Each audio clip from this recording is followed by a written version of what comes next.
In the middle of a forest, a guy is lost, wondering where he is, until he trips over a tree root and falls hard to the ground. When he gets up, he notices a lake in front of him, and as soon as he goes to its edge, he is intrigued by the type of clothes he is wearing when he sees his own reflection in the water. Next, he notices a creature approaching the lake, and, upon observing the creature and the place more carefully, he concludes that there is no mistake, and that he knows the place somehow, since he knows there is not the slightest possibility that he is mistaken. Then, out of nowhere, a fairy appears, welcoming him and informing him that this is the world of Last. This world is the best-selling survival game of all time, where the world is full of monsters and players gather resources, build bases, and try to survive alongside their allies. With strategic freedom, detailed NPC creation, and carefully calculated game balance. In addition, the game goes through repeated events and updates, showing new developments each time. A game worthy of being the best-selling in the world. The MC takes pride in this. This is Kamiya Sushi, the final developer, who continues doing his work while also having a lot on his plate until he finishes the final adjustments and sees that the game has been fully successfully updated to version 3.0. Sushi breathes a sigh of relief and thinks that with this version, he believes Last will reach an important milestone, since with the implementation of the base level 100 once achieved, the ending of this season's story will be unlocked. He then sends a message informing that version 3.0 has been released. Sushi keeps in mind that this is obviously not the end, as he is already planning the next season, and that even though 5 years have passed since development began, and 3 years since launch,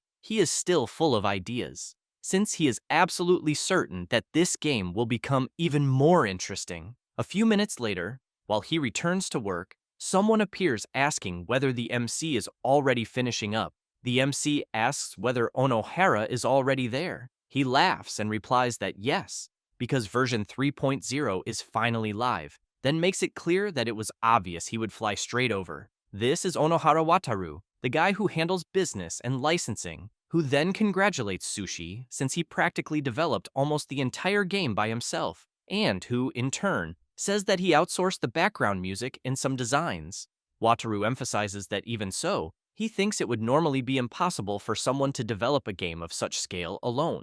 Sushi emphasizes that the game only reached its current scale because Wataru made it big, and that, unlike him, who is only interested in creating, Wataru supported him as a producer. The MC keeps in mind that he met Onohara Wataru in high school because their roll numbers were right next to each other, and that one day he saw his game before it was released and even gave up going to college to offer to produce it.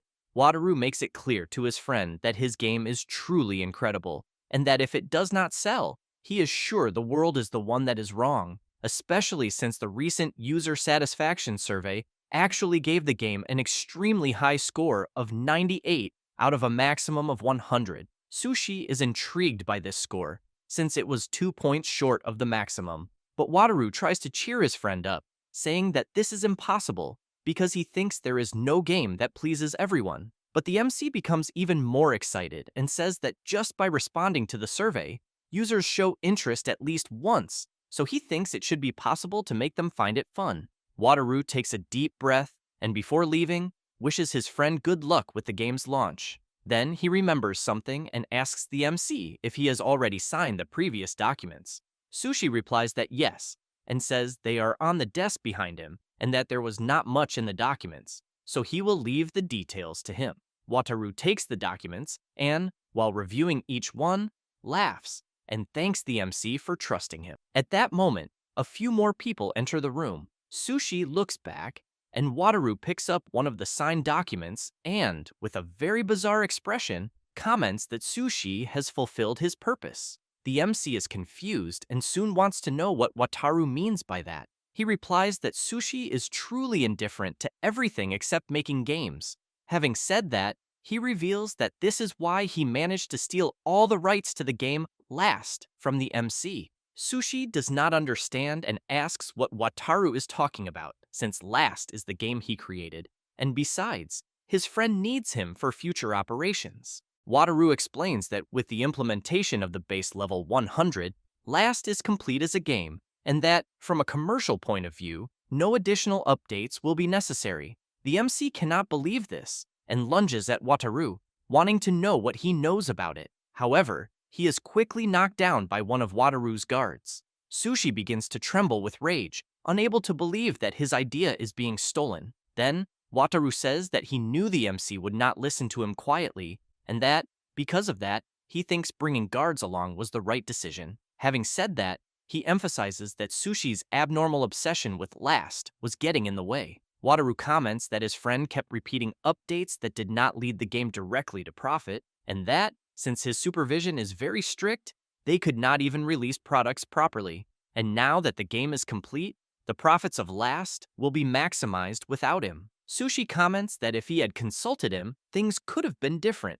Wataru does not like hearing this, and makes it clear that the MC would not have listened anyway, since division of labor means not interfering in each other's territory. At that moment, the guard releases the MC, and Wataru tells him to leave immediately, since the contract states that Sushi must also vacate the room he is in. After that, the MC reflects that this was how he lost all authority over his game. He tried to file a lawsuit, but the outlook was bleak. And moreover, Wataru skillfully gained the support of public opinion, creating an atmosphere in which people believed that last should belong to him. Sushi becomes furious and punches the table, because he knows that at this rate, all his effort will go down the drain. Then he hears a message arriving on his computer. When he opens his email, he wonders what it is and whether it might be from Wataru. In the message, someone comments that if the MC likes the game last that much, they think he should stay in the game world forever. Sushi is confused and begins to question what that means. Suddenly, his computer starts to emit an intense glow, and he is pulled into the computer. Now, back to where he left off, Sushi is standing before the little fairy who welcomed him. She smiles and explains that the rules of the world are simple. He needs to gather resources, strengthen his base, face enemies, and survive. Sushi is intrigued to hear about enemies and thinks about the creatures of that world. Thus, he reflects that if this is the world of last, his clothes represent a character from the free trial version, and that he has extremely low stats, with no aptitude for skills or equipment, since after experiencing the game's flow once, he knows he is the weakest character, programmed to be eliminated in the first monster attack. Then the little fairy calls the MC and says that they will begin the game, which surprises him, since apparently things are moving faster than he imagined. And as he follows her, he fears that at this pace, he will be eliminated in the attack that will happen that night. And after walking for a while, the little fairy once again asks for the game to begin, but emphasizes that first, the MC must inform his name. A system screen appears before him to enter the character name. Sushi thinks that it is exactly as he imagined, that this is indeed the world of Last, the game he created. Therefore, he begins typing some characters and thinks that, in the game, he can enter developer mode using the hidden code he typed. The little fairy is startled by the name he entered and screams, wanting to know what he is doing, and then becomes surprised when several system screens appear around them. Sushi comments that apparently it worked and that his code seems to still be active. The fairy wants to know how he knew how to access developer mode. The MC explains that he is the one who developed the game and that his name is Sushi Kamiya, which leaves the little fairy unable to believe that she is standing before her creator, and she asks if this is really serious. He answers yes and calls the little fairy by the name Leafy. She is a forest fairy who protects nature, believing that human activity is also part of nature, and she gives various pieces of advice to people who visit the forest. After a few minutes, while they walk through the area, Sushi asks if this really is the world of Last. Leafy replies that yes, and that it is undeniably the world that he, the creator, brought into existence. The MC comments that he understands, but wants to know if it is possible to view the game's meta information, since he thinks that only the parts related to development are useful. Leafy says that she can do that, since he entered developer mode, and also because the game was made almost entirely by him. Then the MC manages to access the system's meta information screen and sees that he was the director, programmer, designer, chose the scenarios, and adjusted the sound. But the game master is listed under the name Wataru Onohara. Leafy asks who this Wataru is. Sushi explains that he is the man who stole the rights to his game. Having said that, He emphasizes that the fact that he is there is probably also what Taru's doing, and that he has no idea why he is inside the world of last, since he does not understand the logical reason behind it. But what he does know is that he cannot afford to be eliminated there. He then becomes serious and makes it clear that he will survive and reclaim his game from Wataru. Then he asks whether Leafy will be able to help him with that.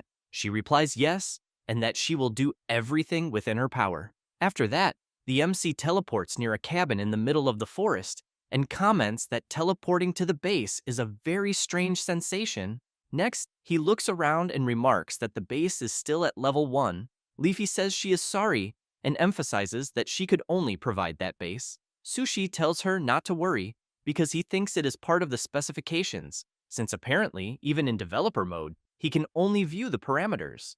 And upon entering the cabin, he sees a gem, and as soon as he approaches it, the system informs him that it is a magic stone called Arcanite, also known as Source Ore, a stone with special power that can store resources and convert them into weapons or items. The MC comments that he knows that normally this is where the tutorial would begin, but as the creator, he knows that he does not need one. Leafy is confused and asks what he means by that. Sushi explains that monsters do not appear during the tutorial, since it is a specific moment when one can safely gather materials. The little fairy comments that she understands and that, indeed, with his test character, normal gathering can be difficult. He emphasizes that this is because it is a character destined to be eliminated on the first night, and that in his current state, there is a chance of being removed from the world with just a single blow. Therefore, he stresses that he cannot waste time because he needs to start immediately,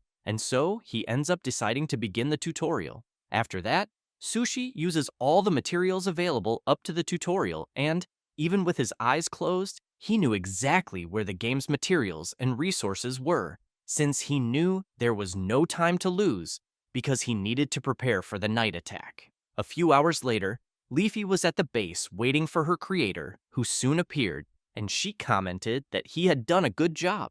Sushi calls her to create something he has in mind before night falls. She is impressed and wants to know if he really gathered enough materials during the tutorial to craft what he wants.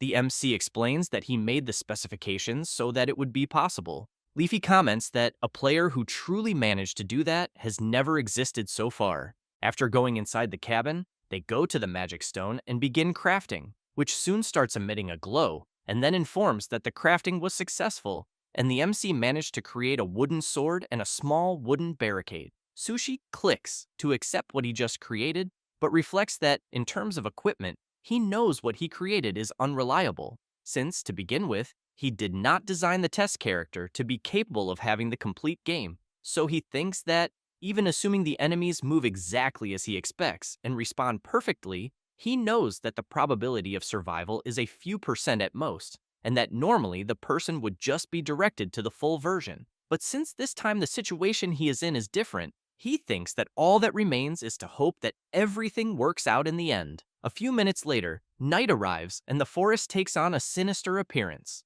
The system appears asking the MC to survive the night. He comments that the first challenge has begun, and Leafy wishes good luck to her creator. It does not take long before the shadow of a creature appears among the trees, but as it approaches the base a little more, the MC sees that it is just a non-violent animal. However, this creature is taken down as a goblin, a low-level monster, appears.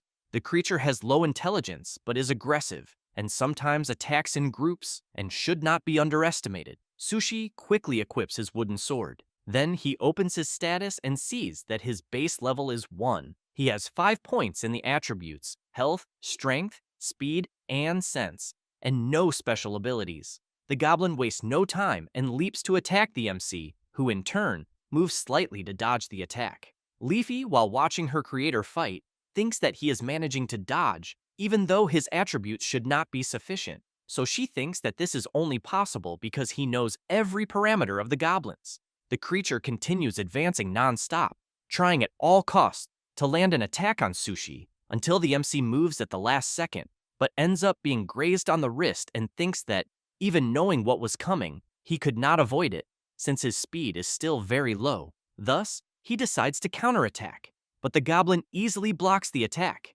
and the MC realizes that his strength is also insufficient. The goblin takes advantage of the chance and lands a strong kick to the MC's stomach, who feels the blow and is thrown back with great force. But he soon begins to get up and feels that the blow he took truly hurts. However, he knows that the father of Last cannot afford to be eliminated in the game. Thus, he turns around and runs toward the cabin. While the goblin runs after him, Sushi thinks that the character he is using does not have the attributes to defeat a goblin head-on. However, he knows that with his intelligence, he can do something in his favor, so he clicks the incredible advancement in the system. And when he sees the goblin leap to attack, he creates large wooden stakes where it was, and the goblin falls onto them, being completely impaled.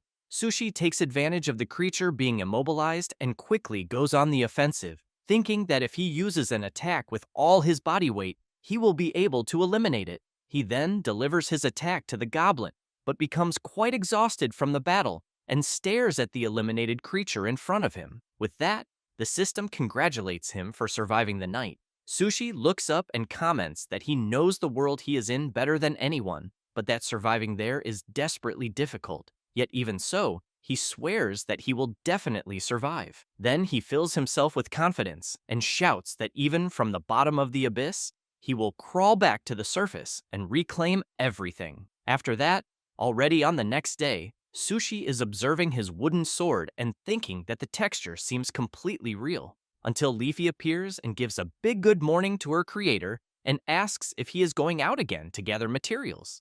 Sushi replies that he is not and explains that the previous day's tutorial was sufficient and that for now, he will focus on manual work because he needs to find a certain person as quickly as possible. Leafy is quite surprised to hear this, and upon checking the system, says that he already has basic resources.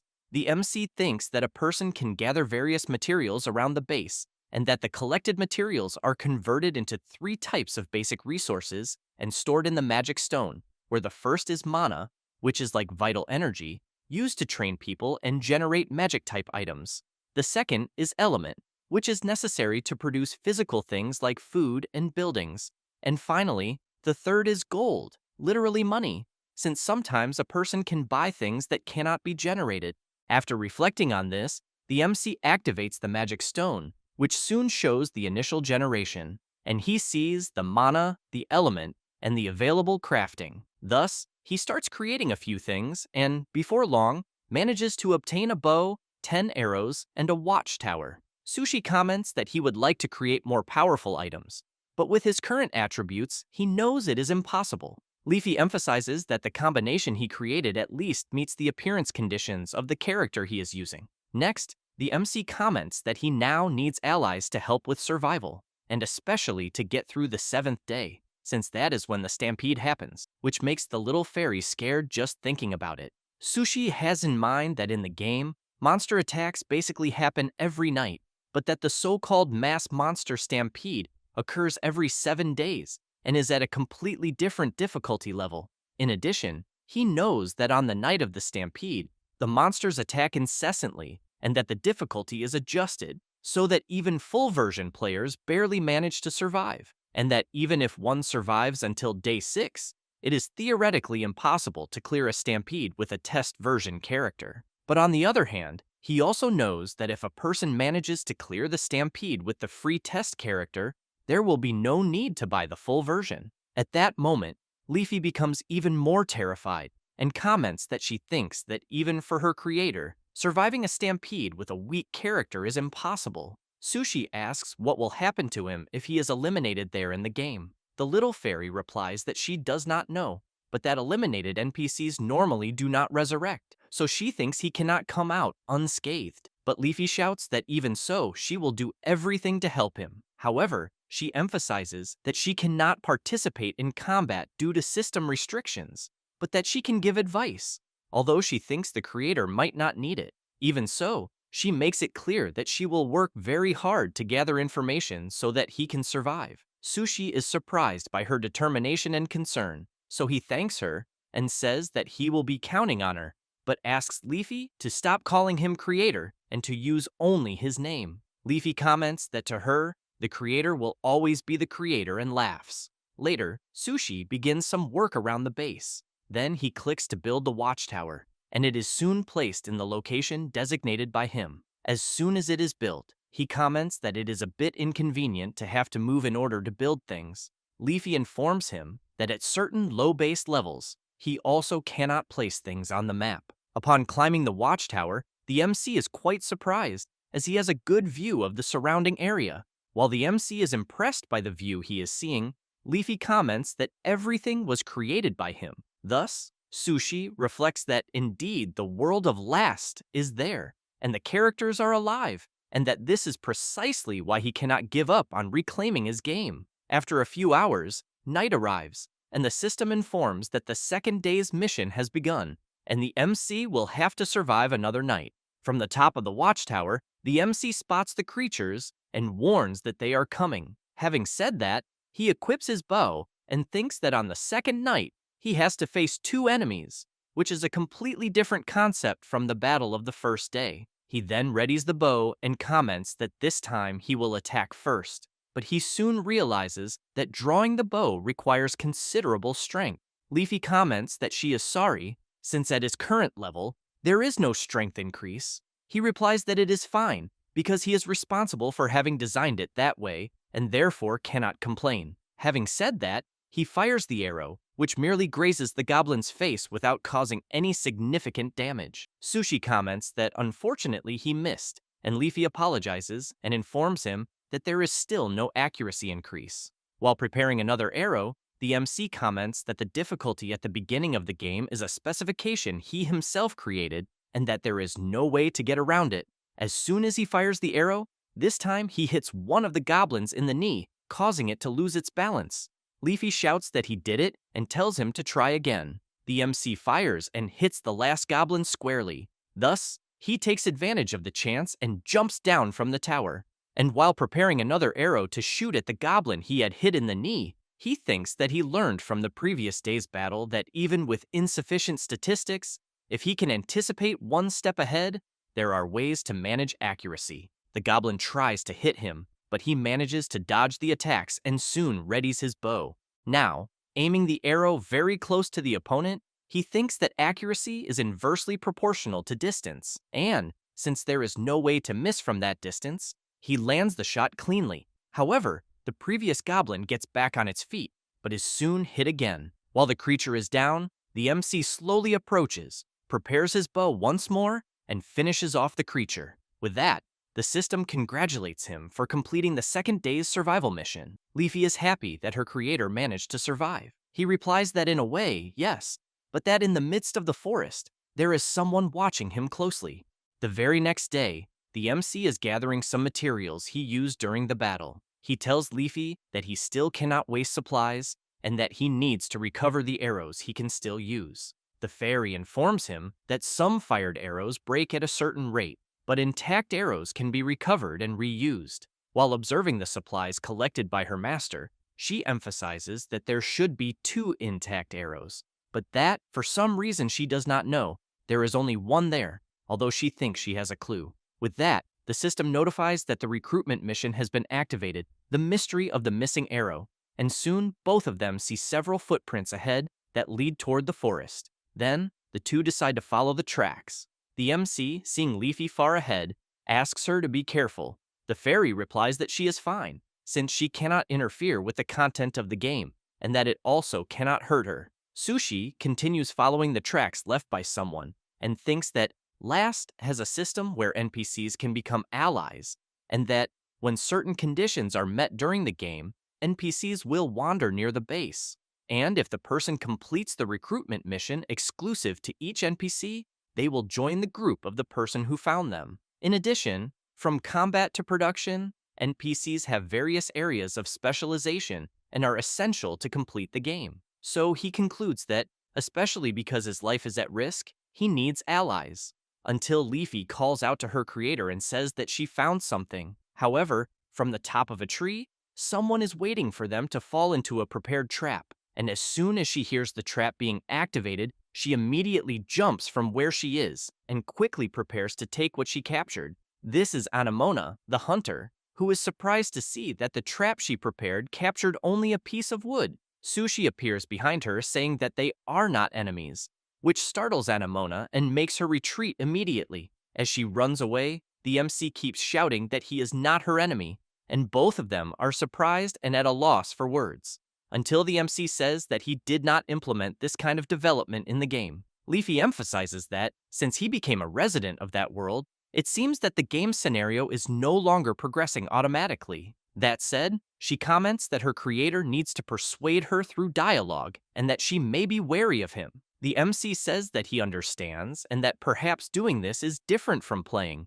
but he considers the hypothesis that the characters are alive and wonders if, by making a mistake in his approach, they could become enemies. After that, and later on, Sushi completes another gathering mission, and Leafy comments that she is happy to see that her creator returned safely once again. She wants to know if he managed to replenish the item he needed. Sushi replies that he did, and emphasizes that fortunately, no monster appeared.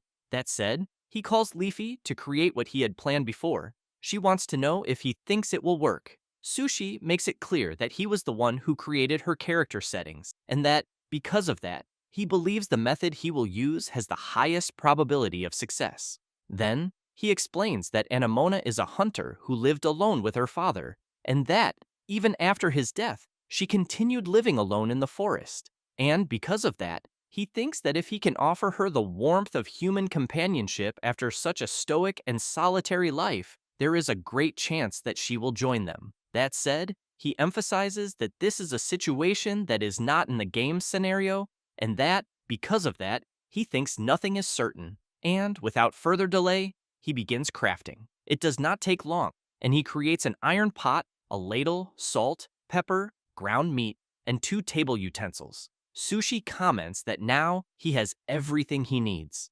Later, while cooking, the MC comments that he never thought the day would come when he would be cooking inside the game. Leafy says that at higher levels, he can generate finished products. He comments that this is also not a bad experience. The fairy wants to know if he is good at cooking. Sushi says that he lived alone for a long time, and that he used to isolate himself to focus on his personal development, and that shortly after graduating from high school, Wataru used to come to his house frequently. Then he takes a deep breath and comments that this is a long story and that it can be told another time. Then they hear a noise in the middle of the forest, and Anemona appears out of nowhere, pointing an arrow at the MC. He asks her to wait and comments that, as he said before, they are not enemies. Anemona wants to know if he has other companions, but Sushi is surprised by something since he sees Leafy making several movements in front of the hunter and, somehow, she cannot see Leafy. Therefore, the MC replies that there are no companions there with him because he is alone. Then he introduces himself and asks the hunter's name. She says that her name is Anemona, but wants to know where exactly she is because she was in the middle of a hunt, and, before she realized it, she entered an unfamiliar forest. Sushi points behind him and says that he just arrived at the area he is in, and that, even if she says where she was before, he does not know how that relates to the place they are in. That said, he takes some of the food he just prepared, which immediately draws the hunter's attention. He asks if she wants to eat and makes it clear that it contains no poison, since it is too much for one person. Anemona says nothing, but soon her stomach growls loudly from hunger. Therefore, the MC goes to prepare a portion of food for her. As soon as he finishes, he explains that the dish is a ground beef hamburger steak mixed with onion, breadcrumbs, salt, and pepper, and then grilled. The hunter takes a small piece to try it, and as soon as she eats it, she is completely amazed. Without wasting any more time, she starts eating non-stop. It does not take long for her to finish, and she comments that it is the first time she has eaten this kind of food, and that it was really delicious. But she wants to know if the MC can make more. He replies that he can, since he has more ingredients, but emphasizes that he needs something in return. A little wary, Anemona grabs her bow and wants to know what he will want. Sushi replies that it is combat power, because the area there is dangerous. She replies that he can see and prepares to draw an arrow. Sushi makes it clear that if she does not want to be hunted, then she has to hunt. That said, the system informs that the third mission to survive the night has begun, and that the recruitment mission of the mystery of the missing arrow has progressed. And now he needs to fight alongside an NPC and win for the NPC to join his base. Then everyone prepares for combat, and she emphasizes that this is something she can definitely do. Next, some sinister eyes begin to appear in the middle of the forest, and soon, 3 armed goblins emerge. Leafy comments that there are only 3, but the MC says no, because he thinks more will come. And just as he predicted, more goblins come out from the forest and soon charge in. Sushi equips his wooden sword and shouts for the hunter to cover his rear. While she stays alert, she thinks that the MC drew a sword and wonders if it could be storage magic. Sushi, in turn, advances fighting against each of the goblins that come into his path. Anamona keeps watching him fight and thinks that she will not be able to provide cover while he is so close to the goblins. Until Sushi lands a kick on one of them and shouts that the first one is down. The hunter notices her chance and fires an arrow, finishing the first one, but she becomes intrigued, wondering if the MC is tracking her line of fire while fighting. It does not take long, and the MC manages to land another critical hit on another goblin, and in the same way, Anamona lands another incredible arrow shot, eliminating it. However, the goblin that the MC was holding jumps, pushing him to the ground. Seeing himself with no way out, Sushi thinks that he will use that moment to test something. Thus, he grabs the creature's arm and, with his foot, tries to throw it backward. When he succeeds, the hunter takes advantage of the chance and lands another arrow on the goblin while it is still in the air. She is impressed by the MC's agility until, with a few goblins still left to defeat, one of them notices something and, while one keeps fighting the MC, the rest go after the archer. She becomes frightened and, after hitting the arm of one of the goblins, thinks that she does not believe she will have time to make another shot. Therefore, she quickly draws her dagger and tries to block the attack of the 2 creatures at once. Sushi, seeing that she is struggling, shouts, asking Anamona to retreat toward the shed while they fight, and emphasizes that she does not need to finish off the goblins. One of them becomes furious and charges at the archer. She looks back and leaps with a somersault, dodging the creature's attack. And where the goblin steps, it ends up falling into a trap previously prepared by the MC. Upon reaching the bottom, it falls onto some wooden stakes and is eliminated instantly. Sushi laughs when he sees that his trap worked in the end, and then reflects that it was a good thing he built those traps. Now, with only 2 goblins remaining, the hunter charges at one of them, and the MC continues trying to defend himself from the attacks of the other goblin and thinks that, with the attributes of the character he is using, it is still quite difficult to fight, until the goblin manages to break his defense and knocks the sword away. But Sushi is impressed when he sees an arrow strike the creature squarely. He looks to the side and sees that Anamona defeated the goblin she was facing and even managed to help him. With that, the system informs that the 3rd day mission of surviving the night has been completed. Later, the MC goes to the magic stone to store some things. The hunter comments that so the MC is indeed a magic stone contractor. He replies that he only closed the contract recently. Leafy explains to her creator that NPCs understand various specific game abilities, such as special magic, usable only by those who have made a pact with a magic stone. Sushi tells the hunter that if she has nowhere to go, he wants to know if she would join him, because he needs allies to survive the place they are in. Anamona slowly walks up to the MC and says that she heard that magic stone contractors are those with a mission for the world, and that she thinks there may be meaning for the world she got lost in there. In addition, the MC's combat abilities were quite impressive, and that she will be counting on him. Saying that, she extends her hand to him. Sushi takes her hand, thanks her, and emphasizes that he is looking forward to working with her. With that, the system informs that the hunter, Anamona, has joined the group. The next day, the MC is preparing a delicious meal when he hears someone asking if it is breakfast. He replies that it is, and that it is already ready, but when he looks back, he is completely surprised, since he sees how the hunter is dressed. He immediately turns around, embarrassed, and thinks that she lived alone with her father in the forest for a long time, but wonders if that makes her so indifferent to being seen, and that he also needs to improve the base and add more rooms immediately. Then he reflects that he gained Anamona as combat power, but that, in any case, he cannot survive the stampede the way things are at the moment, and therefore has in mind that improving the base is the key to survival. Later, the MC goes into the forest to gather some materials. Anemona is doing this as well, and comments that Sushi is quite efficient at what he does.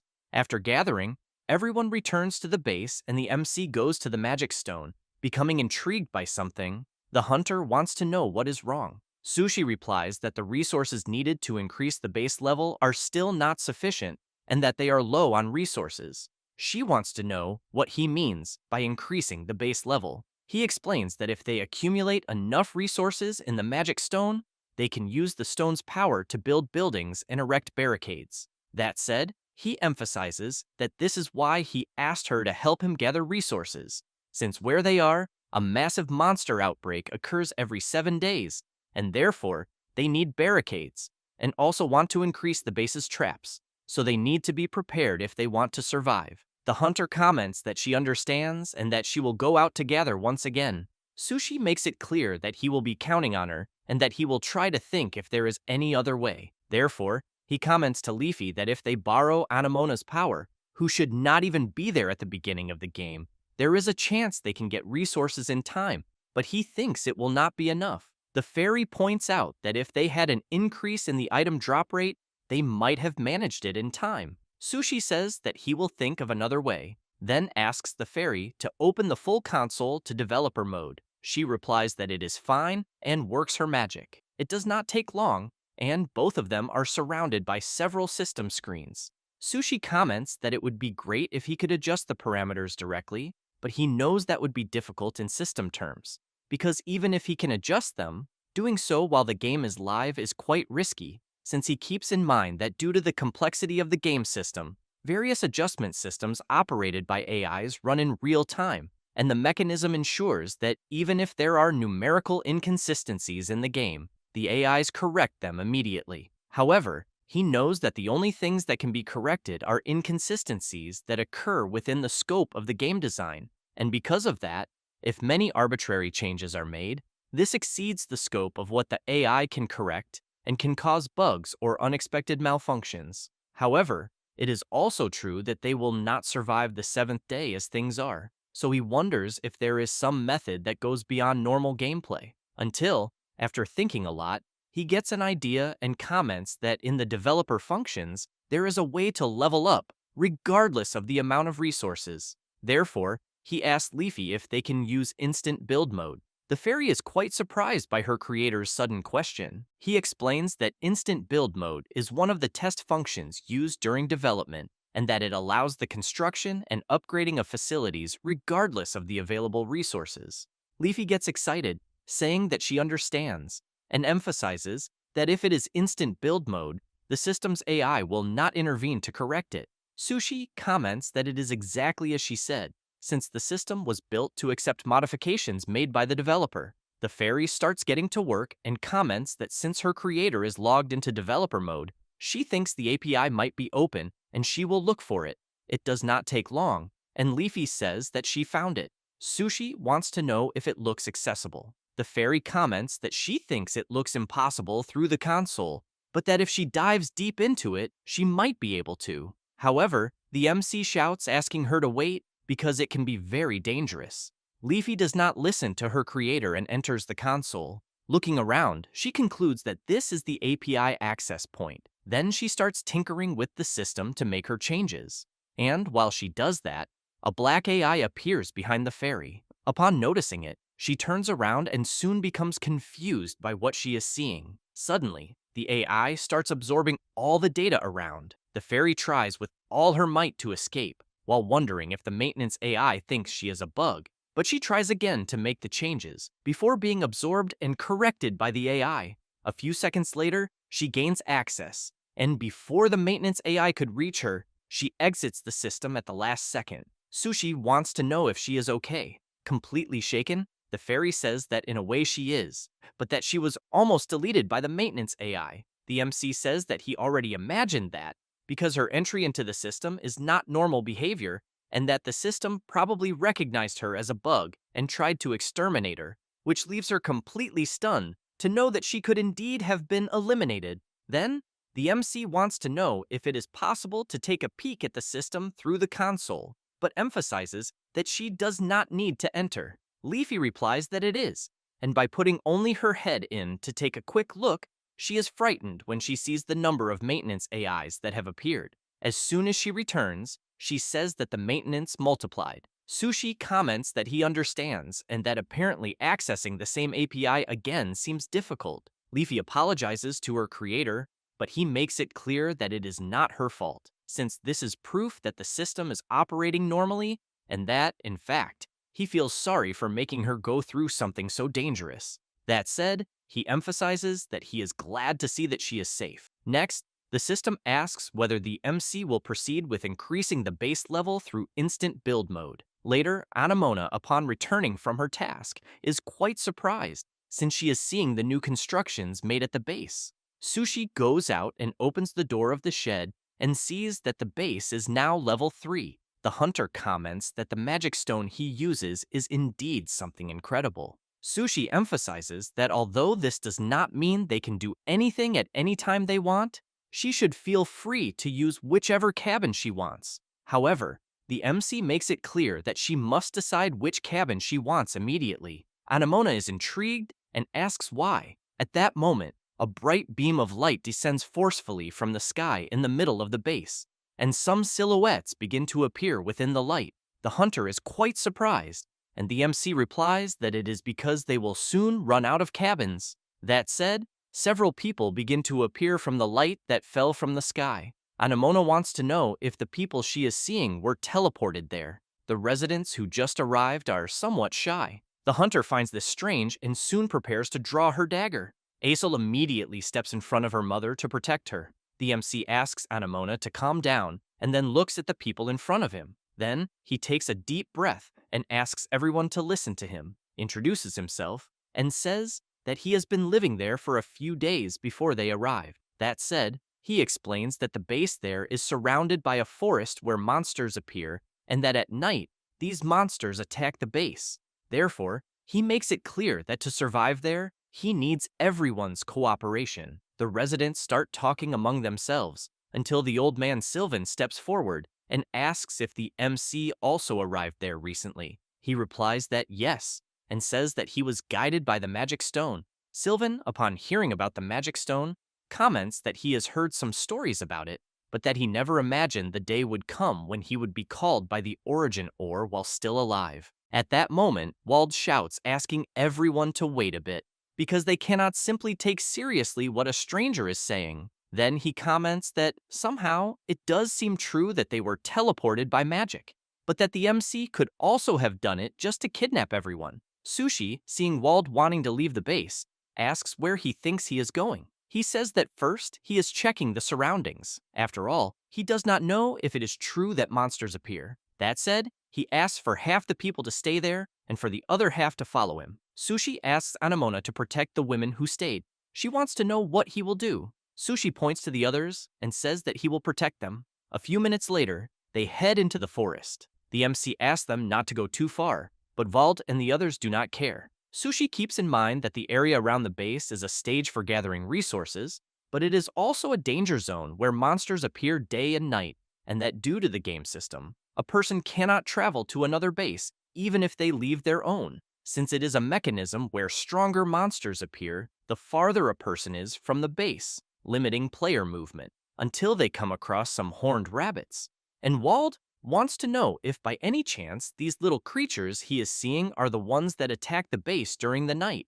The MC replies that it is exactly that, which leaves the man confused. And while the little creatures transform, the MC makes it clear that it is a bit hard to believe, but that there is no better learning than experience. The little creatures are actually hunting rabbits, carnivorous and fierce monsters, and while they lower their prey's guard with their harmless appearance, they surround and attack in groups, soon charging at Wald and the others. Sushi runs toward them, asking everyone to close their eyes and hold their breath, and the three do exactly what Sushi asked.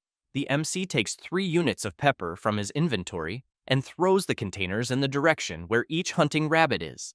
As soon as the containers break, the pepper spills over the rabbits. Then, the MC tells everyone to run immediately. Wald wants to know what is happening, but Sushi makes it clear that they should return to the base first. While helping one of the residents return to the base, Wald runs after them, asking them to wait. Later, they safely return to the base, and Wald's group receives treatment. After that, some residents begin taking care of gathering and cultivation at the base, while the rest train with bows and swords. Anemona is willing to train them and, upon seeing Wald's group slacking off, shouts for them to continue training with the sword 50 more times.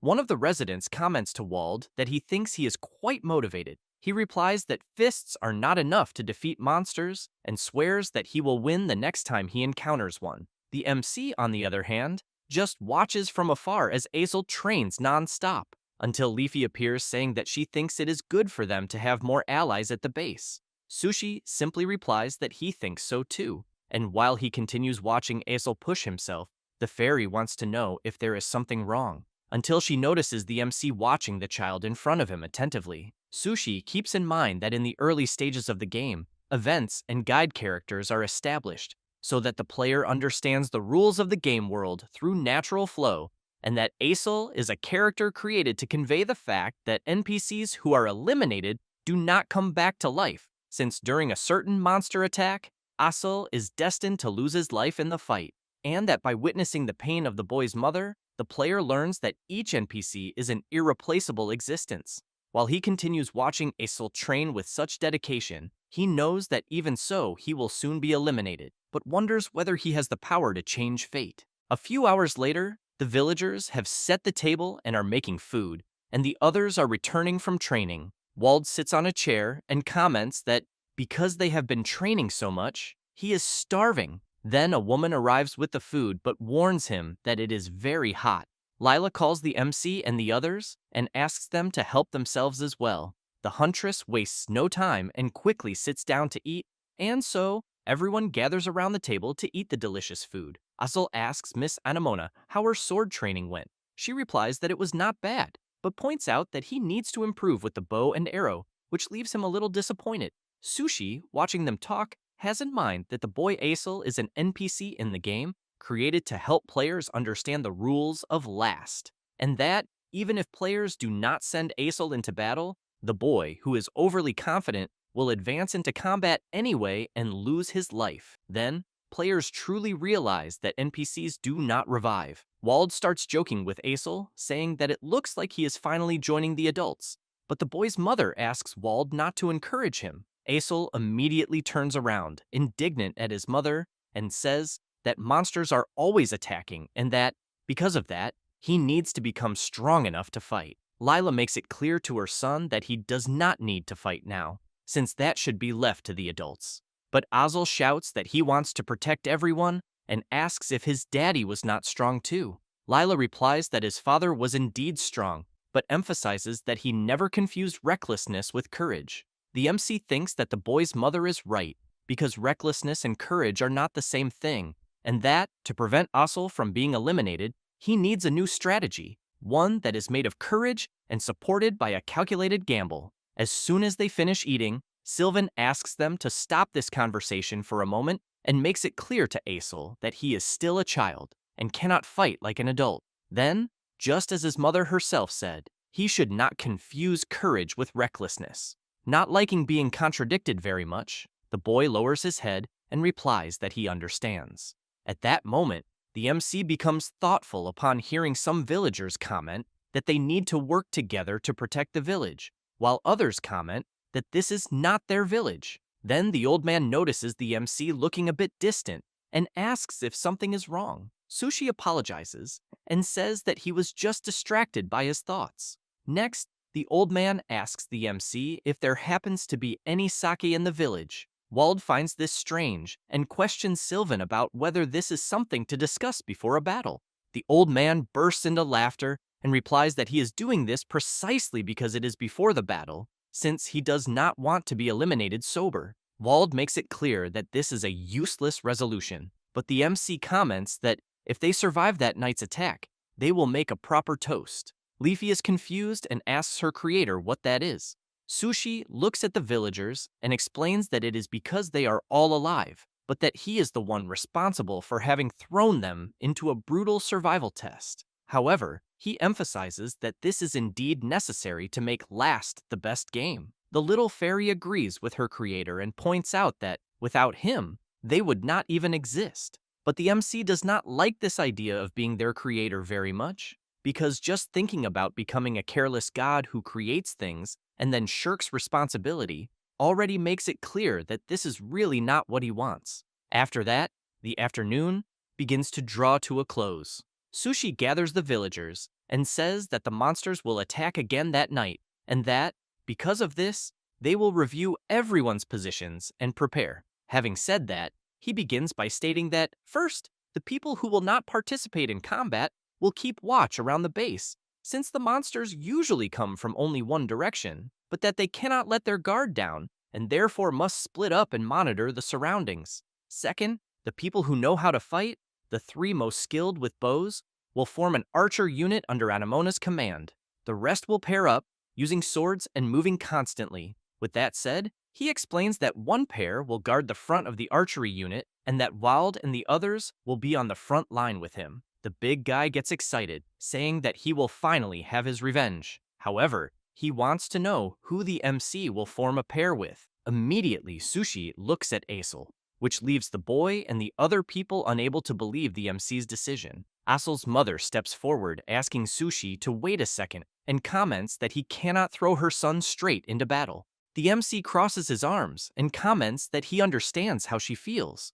However, he emphasizes that staying in the back does not guarantee safety. Then he explains that, if the boy is willing to fight, he thinks it is better that he fights and becomes stronger quickly, since this can increase his chances of survival. With that said, he becomes serious and swears that he will protect Aesel with everything he has. Next, the MC reflects that if the boy is eliminated, the system's AI will act to ensure that outcome, and that, in that case, placing Aesel on the front line will make it easier to predict enemy movements. However, he keeps in mind that this is not guaranteed, but that to overturn the predetermined result, he will have to take risks and overcome them for him. Then the huntress comments to Aesel's mother that she can trust Sushi in battle, but the MC emphasizes that this will only happen if the boy is serious. At that moment, Aesel shouts that he is serious and that he wants to be strong like his daddy. Lila continues to worry about her son, but he nods his head, hinting to his mother that everything will be fine. Thus, the MC raises his arm and shouts, saying that the world they are all in is cruel and that waking up safely every morning is not guaranteed, but that night, those who win, those who survive, will be them. It does not take long for night to fall and for the creatures to begin appearing from the middle of the forest, and soon the system asks them to survive another night. The MC thought that the battle initially proceeded almost exactly as planned. However, still worried about the boy, he asks Leafy to keep an eye on Aesel and that, if anything happens, she is to inform him immediately. Seeing the monsters approaching, Anamona shouts, asking the archers to try to scatter the horde and keep shooting, and that it does not matter if their aim is bad. Some goblins begin to be hit by the arrows, while others continue advancing. But as the MC had predicted, the wave of fired arrows causes the goblin horde to split apart. Then, Sushi shouts, asking them to finish off the goblins one by one and not to break the pairs, since they are to maintain the numerical advantage. But he emphasizes to Wald that he is not to let the enemy get close to the watchtower. As the battle went on, the MC thought that, corresponding to the evolution of the base, the number of monsters increased, but that, for the villagers' first battle, they did well, since they prevented the enemies from coordinating and defeated them reliably using 2-man cells. Wald advances against a goblin, wanting to know what is going on, since they seem quite weak. However, as he attacks it, something strange happens in the creature's eyes, and that same goblin, while fighting Wald, keeps looking at the boy Aesel. But Wald lands a blow on that goblin and asks if the creature thinks it is good to look away in the middle of a fight. Then, he knocks the goblin to the ground and, while finishing it off, wants to know if the creature was really that curious to know what was happening where it was looking. Time goes by, and the villagers manage to defend against the monster's onslaught, and, using traps effectively, they constantly reduce the number of enemies, and, as expected, with Aesel's presence, the creature's movements were easier to read. However, the MC had in mind that the world of Last was not so forgiving, since one of the goblins refused to be defeated. And, once again, something strange happened in the creature's gaze, which left one of the villagers intrigued upon noticing it. And, after being attacked by another goblin, he comments to his friend beside him that, all of a sudden, the goblins became stronger. The huntress is surprised when she notices the strange movements of the goblins.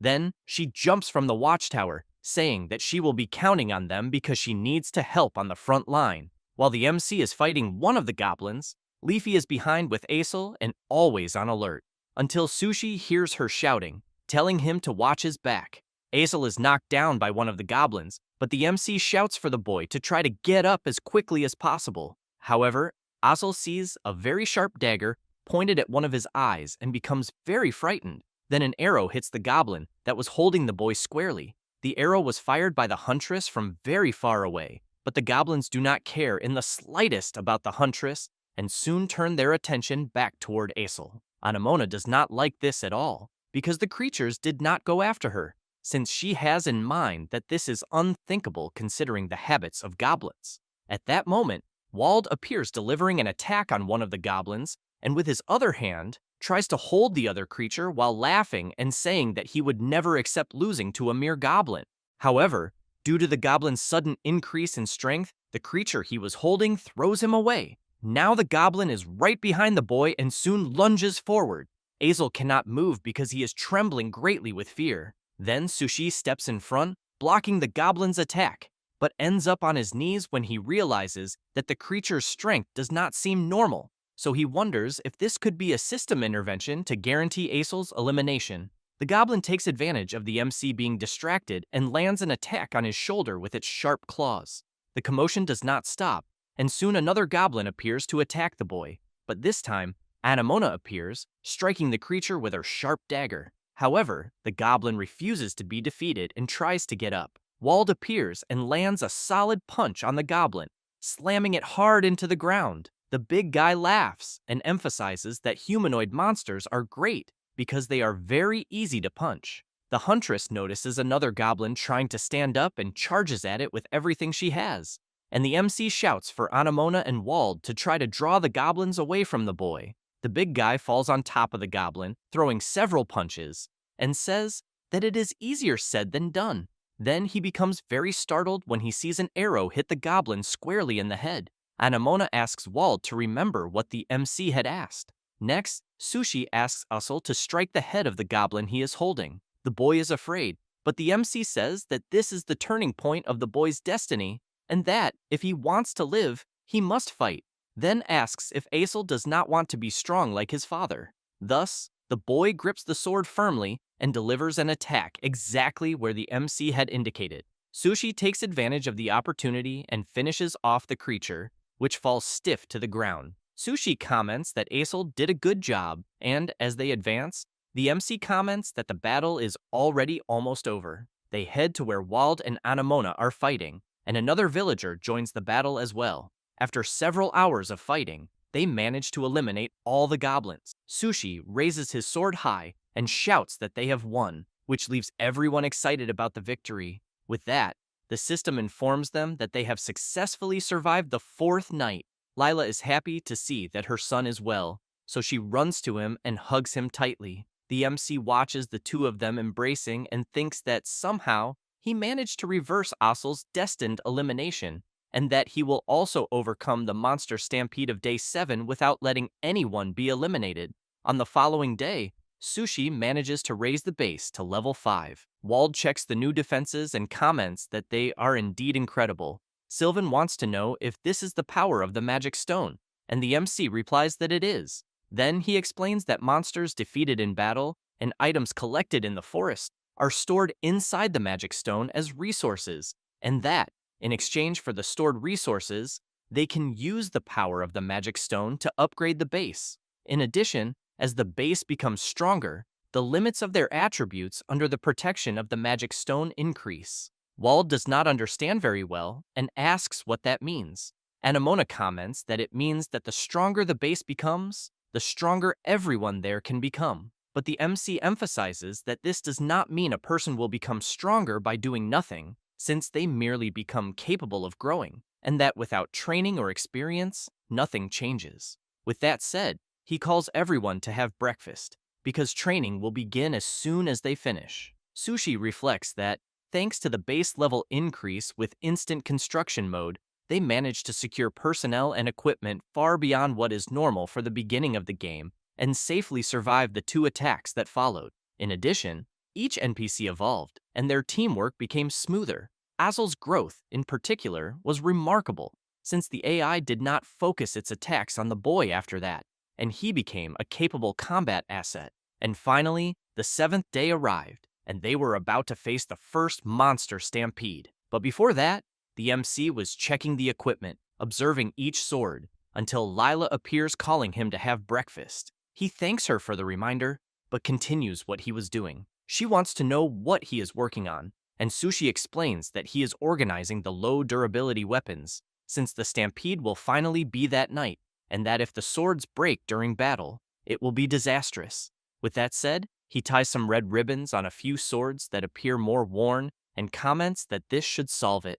Then he calls a guy passing by and asks him not to use the swords with the red mark, since their durability is low, and to make sure to inform everyone else as well. The guy is surprised, but replies that he will inform them. Lila keeps insisting for the MC to go have breakfast, but he emphasizes that he will eat right after checking the traps. The woman, while observing the swords with red marks, comments that she understands. Several hours later, night falls and everyone is gathered. Sushi says that that night the monster stampede will occur, which happens once every 7 days, and that it will be an attack on a larger scale than any attack they have seen before. With that said, he emphasizes that those who are at the base need to grab weapons and defend from within, and that to ensure they are not overwhelmed by enemy numbers, they will fight in a compact formation this time. Next, he asks everyone to get ready and make sure to check their weapons twice. Asel, upon observing his sword, is surprised, turns around, and runs to his formation. A guy wants to know if the boy is all right, and he replies that he is. Sushi shouts, asking to close the gates and for everyone to hold their positions. Asel's mother is at a distance with some people and is afraid that something will happen to her son. But as she looks more closely, she notices that his sword has the red mark that the MC had placed earlier to indicate that the weapon has low durability, so she becomes terrified. But at that exact moment, the monster stampede begins, and the creatures march toward the base. The system issues a red alert and announces that day 7 has arrived, and that a massive invasion called Stampede is occurring. And, while Azel stays alert, the system informs that the mission is to survive the stampede. The goblins begin to advance, and one of the villagers on the front line becomes worried about the large number of creatures he is seeing, but the MC asks him not to waver, because they prepared for this day. Then, upon seeing the creatures get even closer to the base, the MC shouts asking the huntress to release the fire arrows. She prepares and shouts asking the other archers to remain calm and aim as in training. And as soon as the goblins advance a little more, the fire arrows are fired, and when one of them hits a mark, it triggers a bomb that causes a huge explosion among the goblins. Wald comments that he loved seeing that. The MC reflects that, since the base leveled up, the production of gunpowder was completed in time, and they turned it into explosive landmines, but that they are only effective against a horde of low-intelligence goblins. Therefore, he asks everyone not to lower their guard, because the creatures are already arriving. The goblins advance through the dust left by the explosion and charge straight at the humans. Wald eliminates the first one, as do the MC, Asel, and the others. Anemona asks the archers to leave the area in front to the allies below, because they need to stop the creatures coming from behind. And just as she described, the goblins begin to come from another direction. But since they were already prepared for this, they start eliminating the goblins. However, one manages to advance without being hit and goes after an archer, who becomes very frightened. Then a woman appears from behind and impales the goblin that was going to attack the archer. Soon, 2 more people appear, preventing the creatures from breaking through the encirclement. The defensive battle continues intensely, but the traps and strategies they prepared beforehand were all working. The MC, while fighting alongside Wald, comments that at the pace they are going, he thinks they will be able to hold the position without problems. Then a loud, thunderous roar echoes through the forest, which leaves Anemona very worried, wanting to know what that was. Sushi shouts for her to be careful until a huge creature appears before the battlefield, leaving the MC unable to believe what he is seeing, as he is facing an enormous goblin. The system explains that the creature that appeared is the Goblin Lord, a kind of high-ranking goblin that possesses power on a different scale. Goblins that hear his roar are inspired and have their attributes temporarily increased. Facing the creature, the MC cannot believe that the Goblin Lord appeared in the very first stampede. Then, the Goblin Lord lets out another loud roar, and soon the lesser goblins are inspired and their attributes increase. Aesol begins to have difficulty fighting one of the creatures, and, while trying to defend himself at all costs, realizes that the goblins suddenly became stronger. His mother, on the other hand, is very worried, fearing that, in this way, something very bad might happen. Then, seeing that people are managing to hold back the onslaught of some goblins, she turns around and leaves. At that moment, the Goblin Lord begins advancing toward the base. The MC notices this and shouts for everyone to be careful. Anemona comments that they are not safe there on the watchtower and asks everyone to jump immediately. And as soon as they leap, the Goblin Lord completely smashes the tower. Anemona manages to reach the ground safely, but the archer who was with her cannot land the same way and ends up injuring his leg. The huntress drags the boy and shouts that there is a wounded person and that they need to take him inside the base because he needs a medic. Then she is surprised to see Aesol's mother rushing past at full speed holding a sword, so she starts shouting, wanting to know where she thinks she is going, but Lila does not hear and keeps running toward her son. Meanwhile, the MC is facing some goblins and their lord, but even so, he remains confident and determined to survive at all costs.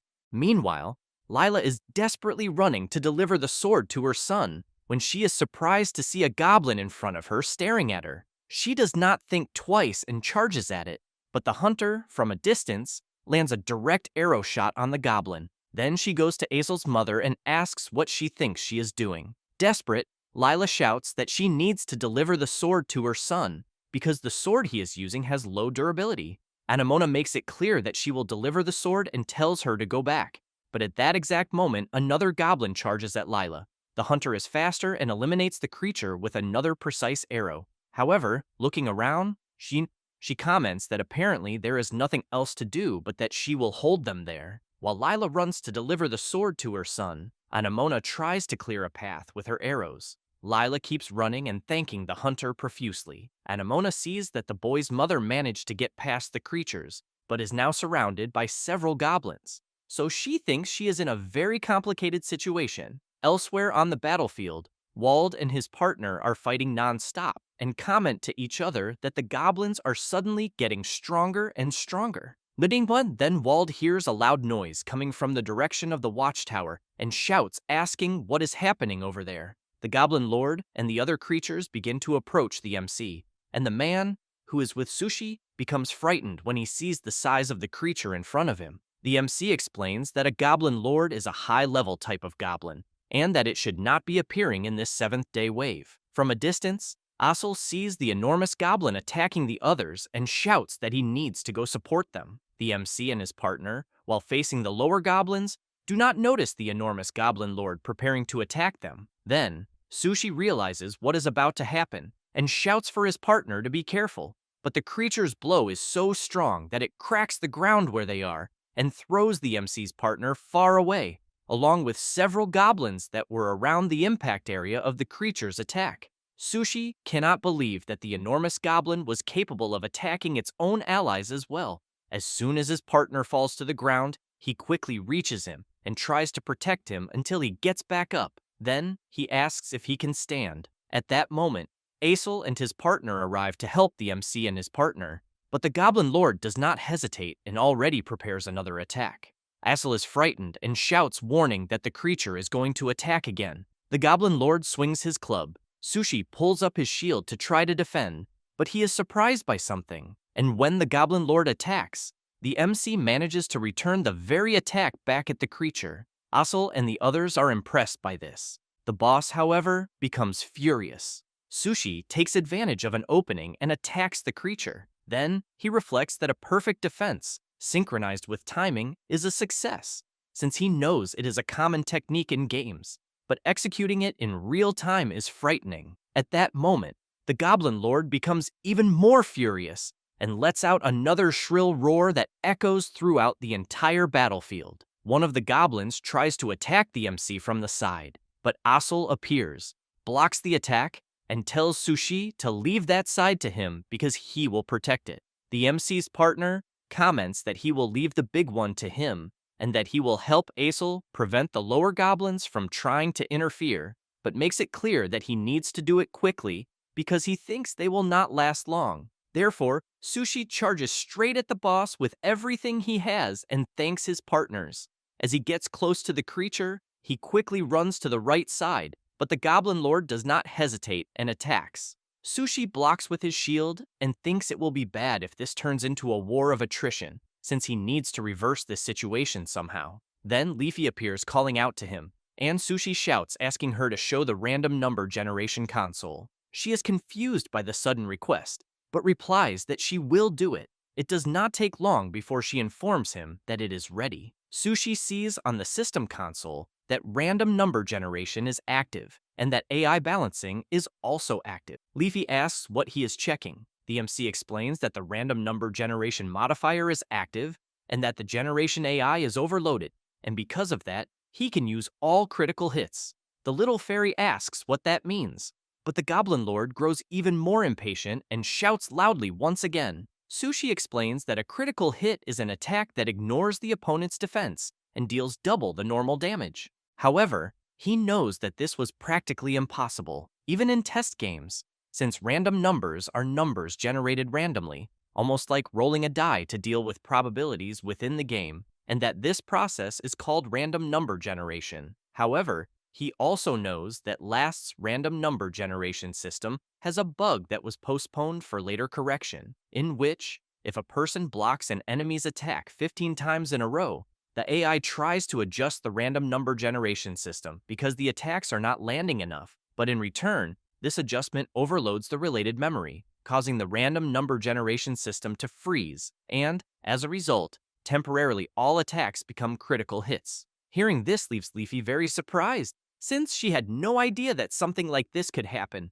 but she also wants to know if such a thing is really possible. Sushi grips his sword tightly and replies that he thinks he can do it, but that there was a good reason the correction of this bug had been postponed, since blocking an enemy's attack 15 times in a row was something almost impossible, even in test games. However, he fills himself with confidence and concludes that he will see whether such a feat truly borders on the impossible. That said, he prepares himself and comments that he will have to defend against 15 consecutive attacks. The Goblin Lord attacks the MC, and he manages to block the first, then the second. The boss becomes furious when he sees his attacks being blocked and begins to attack frenetically. Sushi tries to withstand the boss's fury and blocks yet another attack. Asel, while fighting a creature, is surprised to see that the MC is enduring the attacks of the enormous creature. Upon blocking the fourth attack, Sushi tells Leafy that if he keeps blocking the attacks in sequence, he thinks they can turn the situation around. But Asel begins to have difficulty fighting until his mother arrives and shouts for him. Meanwhile, the MC continues trying to block the boss's attacks, who in turn becomes even more furious and tries to land a kick on the MC, which he also manages to defend. The Goblin Lord loses his balance and crashes heavily to the ground. Sushi laughs when he sees that he is managing to pressure the creature, but soon has to jump back because the boss gets back up, and then he blocks the creature's 11th attack. The Goblin Lord does not tire and tries at all costs to hit the MC, who continues blocking, reaching an incredible 13 consecutive defenses. Meanwhile, Asel is trying to hold back one of the goblins, but when he notices that the other runs toward the MC, he shouts trying to warn Sushi, who in turn blocks another attack and thinks he is doing very well, since he has blocked 14 attacks and only one more remains. But because his concentration is focused on the fight against the Goblin Lord, he is surprised to realize that one of the goblins is about to attack him. Asel appears to protect him, but when he tries to attack with his sword, it completely breaks, since its durability was extremely low, leaving the boy unable to believe that this happened at such a moment. The goblin quickly turns to attack Asel, but Lila shouts for her son to grab the sword and saying that, throws the sword to him. As soon as Aesol catches it, he eliminates the goblin without much difficulty. Sushi turns immediately, as the boss is about to strike with his club, and the creature delivers the blow, but the MC finally manages to block the 15 consecutive attacks. He laughs, apologizes to the Goblin Lord for the delay, and says that now the battle will end in an instant. With that said, he turns and charges at the enormous creature, delivering several attacks, all of them critical hits, and finally finishes with a double downward strike. The Goblin Lord sways from side to side doing nothing, and then collapses heavily to the ground. The other goblins notice that their leader has been defeated and immediately retreat from the base. Wald and the others see the creatures running away and soon want to know what is happening. Leafy goes to her creator and says that he was incredible and that he succeeded. Very exhausted, he replies that yes, but that it was by a very narrow margin. Aesol looks at the boss's body lying on the ground and comments that he thinks they won. Lila is happy to see that her son is safe, but soon becomes frightened when she sees the boss suddenly opening his eyes. She then jumps in front of her son and is struck directly by the creature. Sushi stands up immediately and shouts that he did not expect the Goblin Lord to still be able to move. Then he delivers the final attack on the creature, and as soon as he eliminates the boss, Aesol runs to his mother and shouts in concern for her. While he cries, she comments that she is very happy that he is safe, and that now she is going to where Aesol's father is. He starts crying even more and desperately shouts, asking her not to say that. Lila makes it clear that her son needs to meet them again after a long time, because now he needs to live his life, grow up healthy, and be strong, and that when they reunite, she wants Aesol to tell her his stories, because she will be very eager to hear them. Aesol, realizing that his mother has passed away, lets out a cry of pain that is heard throughout the entire base. Sushi and the others are left completely speechless, and to make matters worse, it begins to rain, making the environment cold and sad, until the system informs that the mission to survive the stampede has been completed. On the following day, the first gravestone of the base is made, and Sushi is observing it attentively. Leafy calls out to her creator and says that she could not find the reason why the Goblin Lord appeared, but that at least there are no traces of modification in the game's settings. She then emphasizes that even though the title of Game Master was stolen from him, he still has the authority to manage the smaller game settings, but that she thinks it should not be possible to alter the settings freely. With his head lowered, the MC comments something about the Great Architect, which leaves Leafy confused. Sushi comments that he was being arrogant since he thought he knew everything about the world he is in just because he was the guy who created it and believed that, no matter the situation, he would be able to handle it, but that in reality, he ended up letting someone be eliminated, someone who should not have been. Leafy tries to cheer him up by saying that this may be true, but also that if her creator had not been there, the base would have been destroyed, and that it is thanks to him that the NPCs are still alive. Sushi comments that he knows they are alive because he is the guy who created them, and that he is also the guy who made them suffer and who is leading them to death. With that said, he starts walking back into the base completely disappointed and then asks Leafy to leave him alone for a while. Sushi goes to a more distant place from the base and sits on the ground. Anemona appears wanting to know what he is doing. At that moment, some birds begin to fly around the area. The hunter prepares her arrow and shoots, hitting one directly. The bird falls to the ground, and Anemona says that in this world they risk their lives just to survive, but that sometimes they take lives, and sometimes their lives are taken, but that this is no one's fault, because that is how things are. The MC tries to argue, saying that even so, he still thinks that he has, in some way, a bit of guilt. Anemona walks away, asking him to follow her, because he needs to see something. When they return to the base, the residents are training non-stop. Sushi asks what she wants to show him. She points forward, and as soon as the MC looks, he sees Aesol training non-stop, always moving forward and forward.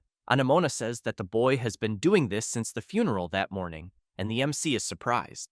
The hunter explains that the boy says he wants to have many stories to tell his mother, and that, for that, he needs to become stronger. Sushi is impressed when he learns this. At that moment, the boy who was training with Aesol sits down on the ground and asks for a bit of rest, as he is very tired. Aesol, noticing that the MC is there, runs over to him calling out to him. Sushi feels a bit awkward, but soon becomes completely surprised when he hears Asel calling him to fight. The boy beats his chest and makes it clear that he wants to become stronger so he can tell all kinds of stories to his mommy, and that he cannot afford to break down yet. Sushi swallows hard, then goes to a barrel where there are swords and comments that he is right. Thus, as he picks up a sword, he makes it clear that he will not go easy on the boy. Asel gets excited and says that this is how things should be. With that said, he charges at the MC, who in turn, while crossing swords with the boy, thinks that they are all alive and that they are living with far more intensity than he ever imagined, and that apparently, if that is the case, then he should show them a way of life he will not be ashamed of. Meanwhile, in the middle of the forest, there are two people walking. The boy wants to know exactly where they are. The old man picks up a damaged arrow from the ground and comments that the arrow was created by a magic stone, since he can feel that there are traces of mana in it. The boy is surprised and asks what he means. The old man clenches his fist tightly around the arrow and comments that perhaps they are finally close to a lead. With that said, they resume walking through the forest toward the MC's base. A few minutes later, inside the base, food is being served. Anamona stares at the food, waiting for the moment she can attack it, until Sushi notices some people approaching the entrance of the base. Leafy calls out to her creator, but he comments that apparently they have arrived. The residents are surprised by what they are seeing. One of the people who has just arrived at the base is Dorn, the dwarf craftsman, who immediately wants to know who the leader of that village is. Ginger, the other dwarf craftsman, asks his master to be a bit more gentle in the way he speaks. The MC appears saying that he is the leader there. Dorn becomes serious and gets straight to the point, asking if the MC has magic stones there at the base. Ginger feels a bit embarrassed by his master's sudden question and tries to explain, saying that they are actually dwarves traveling in search of rare materials, and that they heard there were magic stones there and were hoping that the MC would let them see them. Sushi comments that they were about to have dinner and that if they want, they can talk more while they eat together. Ginger is happy with the invitation and thanks him. As soon as everyone sits down to eat, the MC watches the dwarves attentively, since he knows that Dorn and Ginger are dwarf craftsmen NPCs, and that if he can make them allies, he will be able to strengthen weapons and develop facilities that cannot be created with magic stones. Therefore, he comments that Dorn had mentioned that he wanted to see and touch the magic stones, and he replies that that is exactly right. Ginger looks from side to side, waiting for some response from both sides, until he decides to explain that they are traveling in search of a material called the Philosopher's Stone. Sushi is surprised to hear about this. Ginger explains that the Philosopher's Stone is a legendary existence, but that it is believed to truly exist, because weapons said to have been created using it as a material still exist at that time. However, he emphasizes that no one, not even the long-lived dwarves, has ever seen the true Philosopher's Stone, and that, as craftsmen, it is the ultimate rare material that they absolutely must touch at least once. Dorn emphasizes that he understands that mana seems to be involved in the MC's refinement. Sushi keeps in mind that it is true that there is an item called the Philosopher's Stone in Last. However, he knows that such an item was defined as a reward for a special multiplayer raid mission, since it is impossible to obtain it through normal play, in the sense that only players can obtain it, and that it is not wrong to say that it is closely related to mana or magic stones. Thus, the MC comments to the dwarves that they want to see the magic stones. Ginger replies that not magic stones, since the source ore is also extremely rare, and that she understands they are precious to everyone in the village, but that she intends to use them only as a reference. So she wants to know if the MC would be willing to show them to them. Sushi comments that he would love to show them, which makes Ginger very excited to know that she will finally see a magic stone. However, the MC emphasizes that in return, he wants them to forge some weapons, since the place is attacked by monsters almost every night, and that, to protect the lives of his companions, they will need high-quality weapons. Dorn replies that it is fine, and Ginger thanks the MC and emphasizes that it will be a task for them, the dwarf craftsman. Sushi comments that he will show the magic stones as soon as they finish the meal, but he wonders how he can make them join the village. After finishing dinner, they go to the cabin where the magic stone is. The dwarves observe the stone attentively without blinking. Dorn comments to the MC that, apparently, the magic stone there is different from what he is looking for, and Ginger is surprised to see that the old man has already noticed. Dorn explains that the magic stone there is more like a portal than a material. It is a path to mana, which is fundamentally different from the material they need. Sushi asks if that was not what they were looking for, but thinks that this was already expected since their perception is quite precise, as he knows that the magic stone there is an interface for the player and is not the kind of thing that can be used as a material. Dorn comments that he is very grateful that the MC let him see the magic stone. However, he emphasizes that it does not seem to be a clue to the philosopher's stone, and that, therefore, they will depart early the next morning. Sushi explains that, on his part, he would not mind if they stayed a little longer, and that, in fact, the village has a workshop that is not being used and there are materials they could produce with the magic stones, in addition to believing that he can provide an excellent environment for craftsmanship. The old man replies no, apologizes, but makes it clear that he needs to continue his journey. The MC takes a deep breath, comments that he understands, but asks them please to at least forge the weapons, since the monsters will certainly attack that night as well. With that said, as they all leave the cabin, the MC informs them that he will show the workshop and that they should feel free to use the equipment as they wish. Leafy asks her creator if everything is all right, since she fears that at this pace the dwarves will not become allies. Sushi comments that he knows that, but that he also noticed that Master Dorn has a strong desire to find the Philosopher's Stone, and that anything else probably will not move his heart. However, he knows that at least the old man's disciple is a young craftswoman, and, by the way people react to her work and by the influence she has, he thinks she must have the desire to experience these things directly, since he understands that feeling very well, because it was the same way when he started making games. Thus, while observing Ginger looking disappointed to learn that they will not stay there longer, the MC concludes that if Ginger feels that this place is where she can find fulfillment as a craftswoman, he is almost certain that the possibility of her wanting to stay is high. After a few hours, night arrives, and the battle to survive another night begins. Ginger is impressed to see that the monsters are indeed attacking. Then, two goblins are struck directly by arrows. The archer who fired them comments that the piercing power is completely different when the arrowheads are reinforced. Ginger comments that if they had a bit more time, she could have increased the accuracy as well. The archer replies that he does not think so, because the way it is now is more than sufficient, thanks her, and continues firing arrows at the goblins below the watchtower. Meanwhile, Wald and Aesel are on the front line fighting the creatures. Ginger watches Wald and thinks that a two-handed sword would probably be better for him, since he is big, and that if she adjusted the boy's center of gravity, she thinks it would be much easier for him to swing the sword freely. Dorn merely watches his disciple analyze the things around her very carefully. Meanwhile, the MC is also fighting his battle, until Leafy appears wanting to know if Ginger will be their ally. Sushi replies that he thinks it may be difficult with words alone, and while the little fairy is confused by what he just said, the MC eliminates the creature in front of him. Sushi looks up and, seeing how interested Ginger is in helping, comments that the craftswoman does not seem to dislike the idea of wanting to be their ally. After that, and already on the next day, after the dwarves made some weapons in the workshop, Ginger tells the old man that she will go get the luggage. As soon as Dorn's disciple leaves the workshop, a guy calls her and says that she really helped everyone at the base the night before.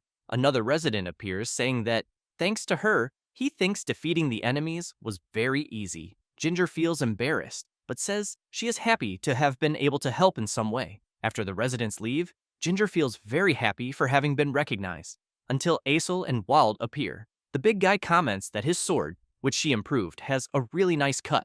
The boy also thanks her for adjusting his sword, since it became much easier to handle. Wald pats Ginger on the back and, laughing, says that she should stay in the village for a while and, if possible, make a custom weapon for him. But Ginger hears Aesel saying that the two dwarves are already leaving. Wald says goodbye and comments that maybe they will meet again someday. The boy wishes Ginger a good trip and emphasizes that he hopes to see her again. Ginger says goodbye to them and soon notices the MC watching her. He wants to know if she is already leaving. Ginger answers that yes, and says that her master is a man entirely devoted to the Philosopher's Stone. Sushi wants to know if she thinks the same way. Ginger becomes intrigued and asks the MC to be clearer. He comments that it seems her interest is not only the Philosopher's Stone, or at least that was what he thought. She feels shy and cannot answer. Sushi says that life there is difficult.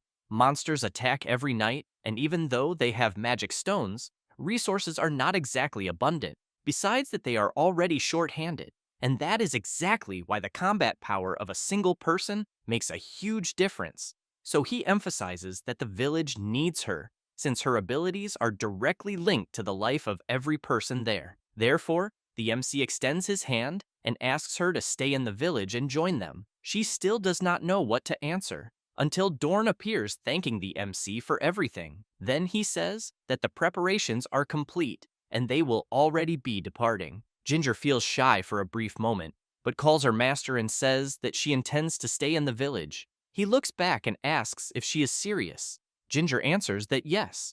Dorn drops the shield on the ground and asks her to forge a weapon. Ginger becomes confused by this request and tells her master that she did not understand. He points the axe at her and makes it clear that he cannot let a novice roam freely in nature. She is surprised, but agrees with her master's idea. After that, they go to the forge. Sushi wants to know if Ginger needs anything, since he can generate some materials with magic stones. She answers that no, and thanks him. And, while she works hard to forge the weapon her master asked for, she makes it clear that she would not be satisfied if she did not do it with her own power. The MC smiles and says that he understands. Therefore, he turns around and leaves her working. A few hours later, Ginger finishes her work and takes the weapon to her master to analyze.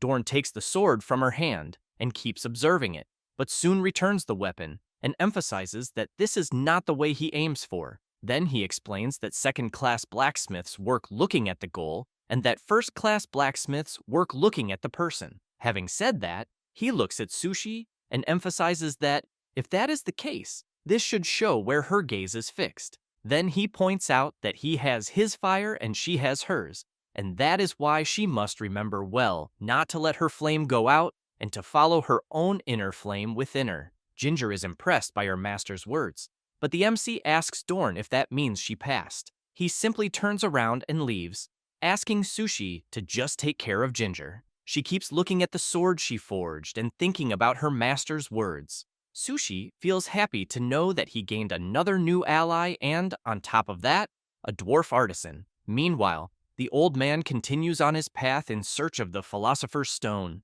Ginger makes a gesture of gratitude to her master, and Sushi comments that, now that they secured an artisan as an ally, they need to strengthen the production base. Leafy gets excited and emphasizes that they will greatly increase the base's level now. 9 days later, the residents are very impressed, as they are seeing the base evolve several levels. At that moment, the village is at level 8. Ginger calls the MC and asks if this is the power of the magic stone, since it is the first time she has seen it. Sushi answers that yes, and comments that, this time, the outer walls and the workshop were renovated, and as soon as they enter the workshop, the place is completely refurbished and spotless. While Ginger is amazed, the MC says that it is the place reserved for her, and that she should use it however she wants.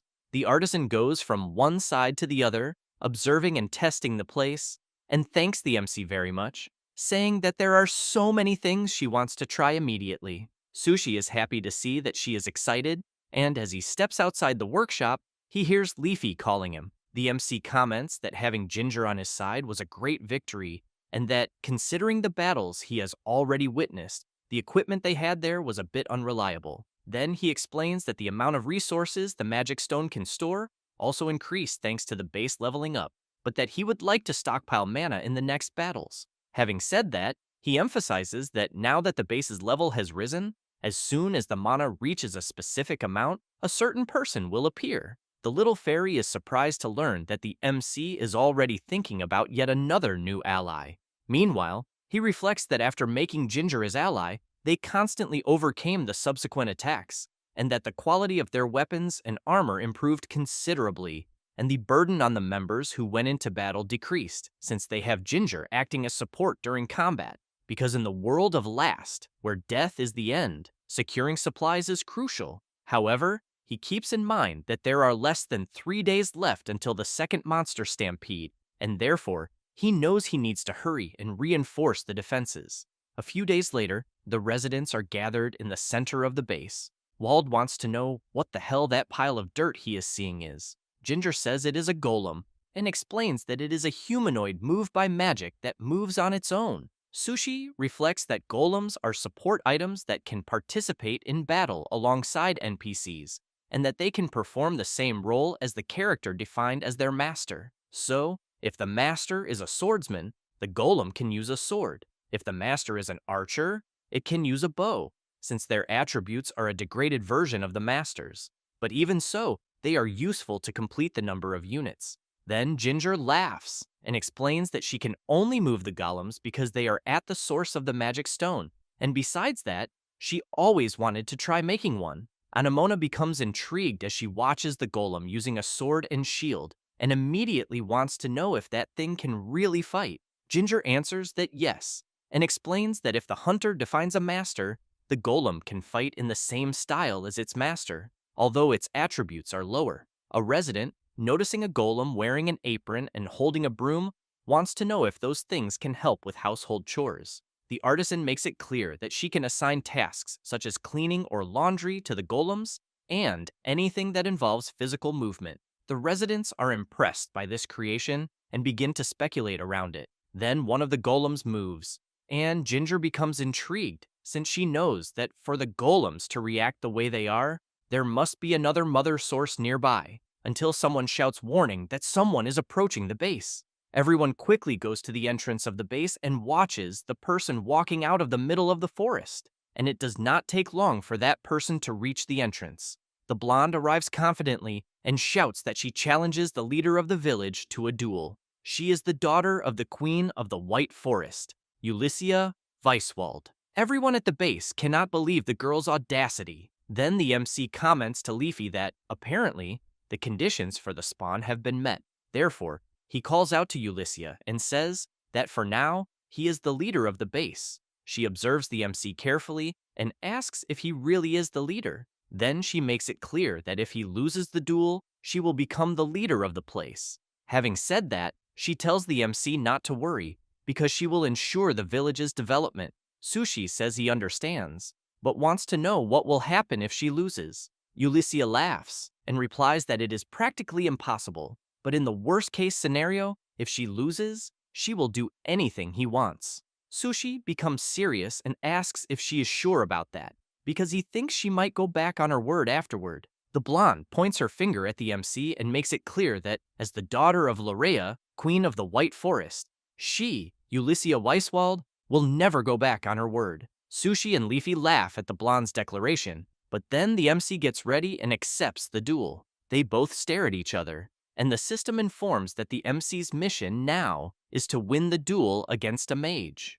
Some people from the village go to the watchtower to watch from a good spot, and others stay at a distance so they are not caught in the crossfire. Sylvan wants to know who the person who just arrived is. Ginger says that Ulyssia is from the Ida tribe of the White Forest, an isolated place like an elven territory, and that the elves from there rarely leave. Wald laughs and says that the elf mentions something about becoming the village chief, but wants to know if it is not easier to make the strongest the leader. Then, while some residents distribute food to the people, Ulyssia draws her magic wand and makes it clear to the MC that whenever he wants to start the duel, he can begin. Sushi takes a coin and says they will start the moment the coin hits the ground. Having said that, he throws the coin into the air, and as soon as it falls to the ground, the blonde prepares to make her first move and activates her Wind Slash ability. Sushi dodges the attack at the last instant. Wald is impressed and immediately wants to know what the blonde used. Ginger explains that it was an attack spell and that apparently the elf is skilled.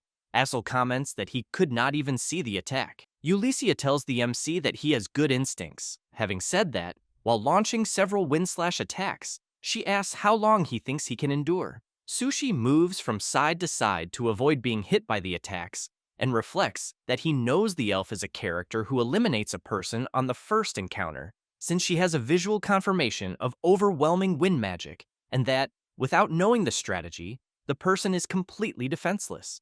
besides that she appears early, and most beginners lose to her and cannot recruit her. However, he knows that this time he is her opponent, so he charges forward. Ulysses is surprised to see that he is advancing instead of retreating and tries to hit him. Sushi blocks and reflects that beginner wind magic has predictable trajectories based on the movement of the wand. She is quite surprised to see that he managed to block her attack easily. As he advances once more, Sushi keeps in mind that her power has clear limits, and that it may even work on monsters without armor. But the iron shield forged by Ginger will not be cut. Ulysses activates her power once again and jumps into the air. In this way, she manages to dodge the MC's sword slash. She keeps dodging the attacks while flying. The village residents are surprised to see that she can fly and immediately comment that they also wanted to fly. The blonde prepares her wind dance ability, which begins to take the shape of a whirlwind.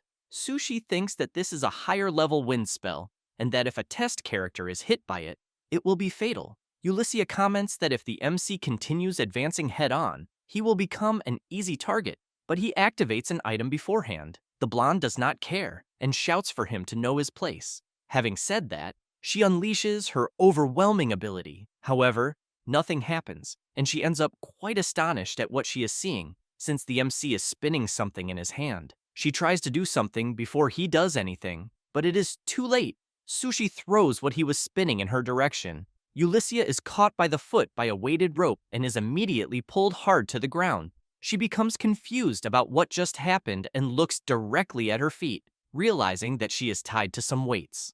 Sushi takes advantage of the opportunity, goes up to her and points his sword. Then he apologizes and comments that the level of the magic stone is still very low, since there was not enough mana there for her to release higher level spells. Therefore, he emphasizes that, apparently, it seems he won the duel. She becomes nervous and says that she ended up losing to someone who does not even use magic. But when she sees the MC's expression indicating that now she will do everything he orders, Ulysses is completely in shock. Later, she is helping to gather the debris that broke during the battle and saying that she had said she would accompany him, but wants to know why she has to help clean up the place. Sushi makes it clear that she was the one who broke things, and that, therefore, she is the one who must clean. And while she keeps stacking things with her wand, Sushi watches the people working hard together with the golems. Leafy comments to her creator that it is good that the mage has also joined them. He watches the elf grumbling and replies that yes, but they will test the new tactics that night during the battle. After that, the MC goes to the middle of the forest together with Ulysses, Ginger, and the golems. He is always attentive to the blonde's movements, until he calls the little fairy and asks if she can somehow find out what is happening in the real world. She tries to check, but soon replies that she cannot, and says that besides the change of the game master's name, there does not seem to be any change in last. Sushi comments that there are parts of the game's flow that differ from the original, so he wants to know whether it is because he is there in the world of last, or if there is another reason, because he fears that in this way, he will not get anywhere. Then he concludes that he needs to reach level 100 as quickly as possible. Leafy becomes confused and asks him to be clearer. The MC explains that if he reaches level 100, he will be able to enter the tower. Leafy tinkers with the system and comments that apparently this tower was added in the last update. Sushi comments that even with developer mode, there is a limit to what he can do in normal gameplay mode, and that, to go beyond that, he will need the power of the tower. Then, he hears the elf calling him. She wants to know how long they will continue walking deeper into the forest. The MC replies that until the monsters appear. Then he thinks that he wants to test magic and the golems before that night's battle, which is precisely why they went to the forest. However, he decides to ask how good Ulysses is with magic. The blonde starts bragging, saying that if it is wind magic, she can use anything, as well as other types too. But she soon changes her expression when she hears the MC wanting to know how much she can use where they are. Ulysses becomes embarrassed and says that she thinks she can use some offensive wind spells and some movement support magic, but starts shouting that it is not her fault, since the magic stones there are bad and the terrain has little mana, and that if those were real conditions, she could certainly do more. The MC points out that he is not blaming her and explains that she still needs to know exactly what she can use at the moment. Having said that, He emphasizes that if the maneuver she used earlier had been in a real fight, she could have been eliminated. The elf does not like hearing that very much, and sulking, comments that she knows that very well. Then Ginger wants to know if the MC intends to use the golems with the elf. He answers that yes, but emphasizes that at the moment there is no one else who can use magic, and that if they increase magical power with the golems, they will have more tactical options. Therefore, he says that if he defines Ulysses as the master of the golems, they will act as her subordinates, and even if the golems are not as strong as she is, they will still be able to use magic. Having said that, he points to the golems and asks the blonde to pour her magical power into the creatures and make sure they recognize her as their master. Ulysses channels some of her power into one of the golems, and a strong glow occurs. Ginger is impressed by what she is seeing and comments that the blonde can now send commands to the golems just by imagining them. Ulysses grabs her wand, concentrates, activates her levitation power, and then the golems begin to levitate as well, just like their master is doing. Sushi asks the elf to make the golems attack the guys ahead, but tells her to pay attention. Ulysses turns to see which guys the MC is talking about, and ends up seeing several hunter rabbits who at the moment all look super cute. She laughs and says that is fine, since the creatures ahead do not belong to her beloved forest. The hunter rabbits, as soon as they notice the blonde's hostility, immediately transform and charge forward. Ulysses activates her wind slash magic, and as soon as she casts it on the creatures, the golems replicate the same movement. The hunter rabbits are hit by several attacks. Ulysses gets excited and runs after the creatures together with the golems, and as she gets a little closer, she orders the golems to eliminate the creatures at once. The golems and the elf attack simultaneously. Some rabbits are eliminated and others flee in fear. The blonde decides not to chase them and soon wants to know what the MC thought of her performance. He makes it clear that the golems' abilities are proportional to their master, and that, therefore, she should not neglect her training. Ulysses does not like hearing that, takes a deep breath, and says that she had already said she understood. Sushi comments that he thinks it is good that she really understood, because they will need to use this in a real fight. Meanwhile, in the real world, Wataru is furious, since things are still not going as planned, and apparently he will need to take a more aggressive action. He says this while watching the MC inside the game. Back inside the game, it is already night, and the system informs that the MC needs to survive one more night. Now, he has one more ally and some golems to help defend the base. Sushi warns everyone that the monsters are approaching, and that everyone should follow the plan.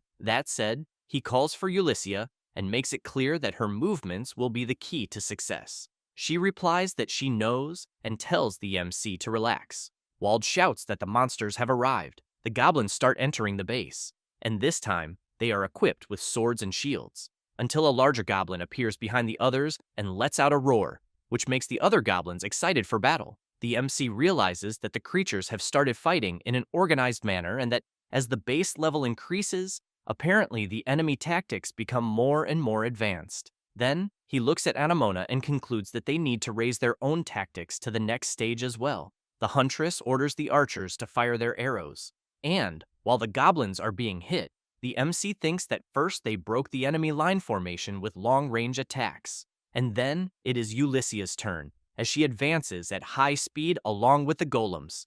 And, wherever they pass, the goblins are struck without knowing what hit them. Sushi knows that with her high attack power and fast movement, Ulysses' magic unit functions like cavalry and can also cut through and split enemy groups.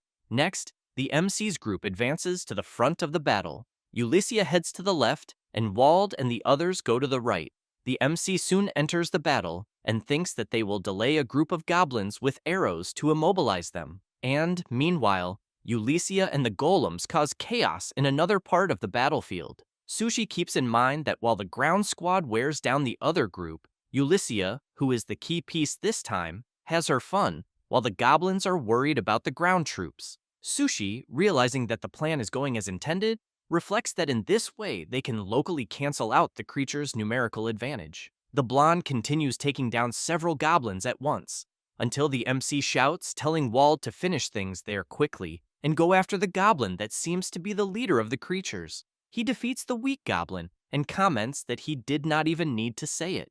Being so, he gets excited and says that the big one is his. That said, he rushes toward the goblin that appears to be the leader of the lesser goblins. However, Ulysses appears shouting, telling Wald to get out of her way. He is surprised by the elf's sudden appearance, and she charges through, striking the creatures. Wald has to jump to the side so he is not hit as well. Sushi is surprised by Ulysses' attitude. Wald, on the other hand, gets nervous and shouts, wanting to know what the blonde thinks she is doing. He responds by shouting that he was the one who stepped in front of her. At that moment, a creature appears in front of Wald, and the MC shouts, telling him to pay attention. Wald manages to block the attack at the last second, but is heavily pressured by the creature's strength. Sushi tells Wald to hold the goblin the way he is doing, that he is already arriving. Being so, with a quick movement, the MC delivers a slash to the creature. Wald lets go of the goblin and shouts, saying that now it is his turn.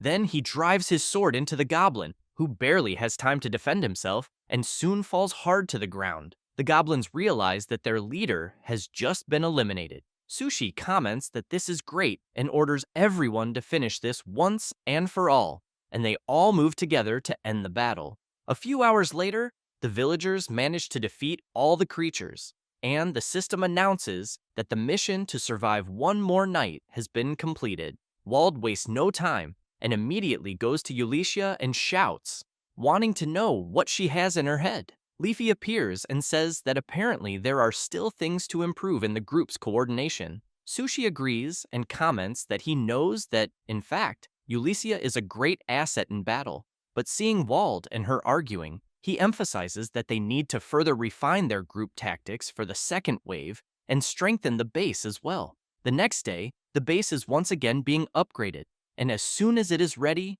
the base reaches level 10. Wald looks around and comments that it has become even bigger again. Ulysses comments that it does not reach the level of elven creation magic, but that the power of the magic stone there is not bad at all either. Sushi stays at a distance observing the surroundings, and Leafy says that they managed to level up in time. Sushi agrees, but points out that it was by a very small margin, since he has in mind that wanting to increase the level before the second wave, they invested all their knowledge and effort into gathering resources. And that, thanks to people like Anemona and Ulysses, whom he normally would not be able to recruit in a regular match, they managed to gather the maximum amount.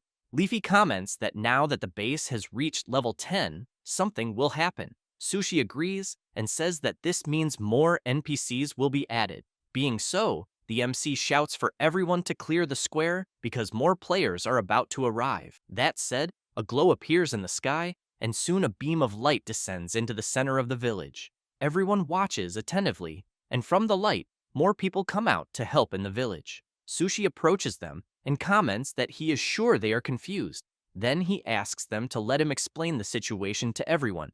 And after some time explaining the situation, one of the people shouts, saying that the MC is joking since they were dragged there for no reason and forced to fight monsters. Next, a woman asks the MC to send them back. Sushi comments that he is very sorry and makes it clear that there is no way to send them back.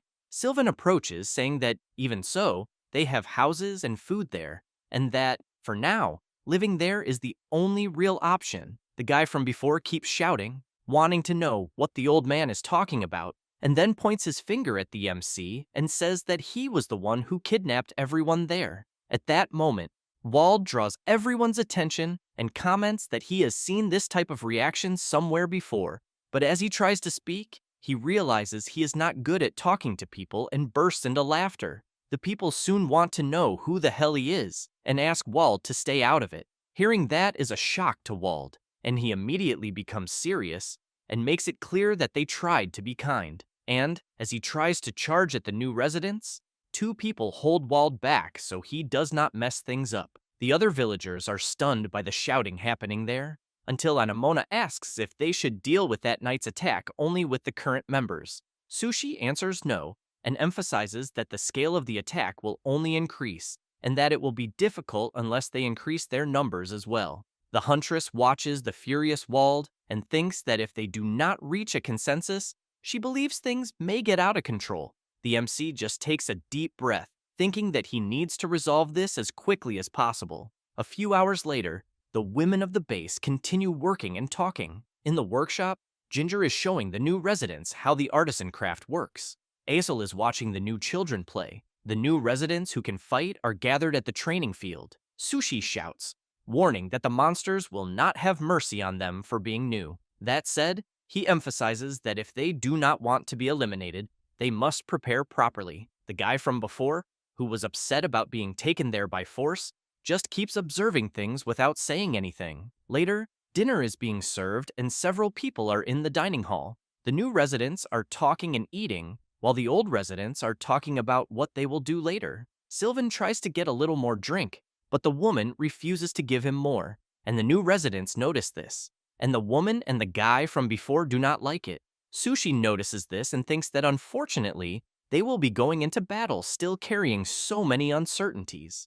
Then he considers that perhaps that night's fight might really be difficult, and it does not take long for the 12th day of surviving the night to arrive. While Wald and the others fight, one of the new residents trembles in fear of getting involved in the battle. Wald notices this and shouts, wanting to know what the guy is doing, because he needs to fight harder and push forward so he is not forced back.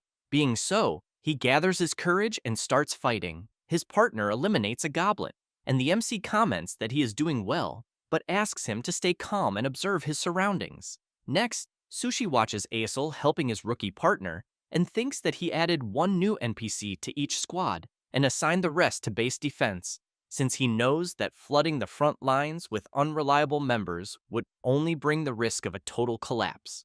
Meanwhile, in the center of the base, Leafy is observing the new residents standing around, until a guy asks what they are doing and tells them to take their positions quickly. However, the new residents do not care at all and just walk away. Leafy notices this and does not like it one bit.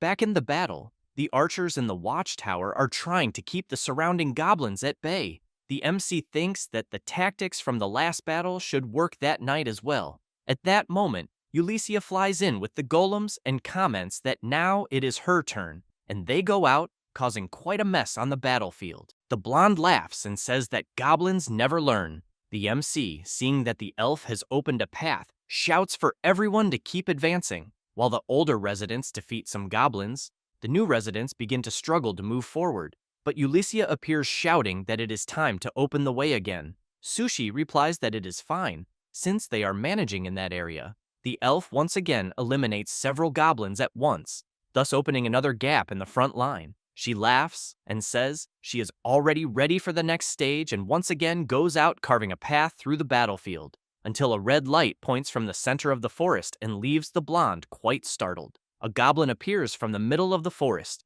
charging straight at her. Ulyssia cannot dodge and ends up being struck and thrown hard to the ground. More goblins begin to emerge from the forest. The blonde grabs her wand and says she would never have imagined being ambushed by a bunch of inferior beings. Sushi is intrigued by this and shouts that it is a second wave. Wald asks what they are going to do. The MC replies that he will help the elf, since she is at a numerical disadvantage and close combat is not her strong point. That said, both of them run to help her. However, several goblins block the path, intending to stop them from passing. Wald, while fighting a goblin, wants to know what the hell happened, since it almost seems like the creatures suddenly gained more stamina. Sushi looks to the side when he hears a rookie scream after being struck. Then he thinks that the situation has become more difficult, because the enemy pressure is too much for the new recruits to handle. And, watching Ulyssia struggle, he questions why there was an ambush, since he knows that goblins should not use such tactics on day 12.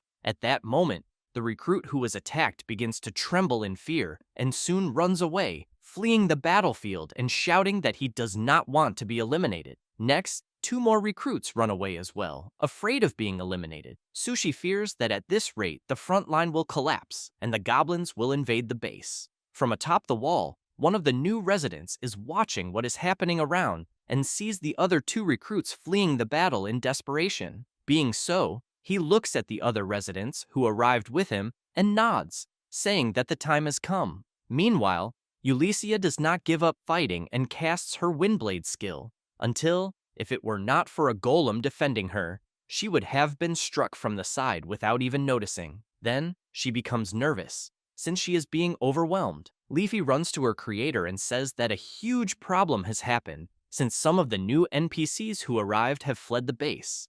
The MC becomes nervous, since besides having difficulties on the front line, now this new problem has arisen. And seeing the others struggling and visibly tired, Sushi tells Leafy to initiate the combat AI switch, which leaves her quite surprised and wanting to know if her creator is sure. He replies that he knows it is a huge risk, but emphasizes that as things are getting complicated, he needs to end this quickly. Being so, the MC shouts for Wald and Asel to gather everyone around him. Wald asks if it is really necessary, but Asel calls him and says they need to do it quickly. Being so, after calling the others, they run to join the MC. Sushi and his partner are fighting, and after eliminating the goblins there, the MC looks to the side and says that at the current pace he thinks the battle line will collapse. That said, he says he will strengthen all of them with the power of the magic stone. Asel is surprised and asks if the MC can really do that, and Wald shouts that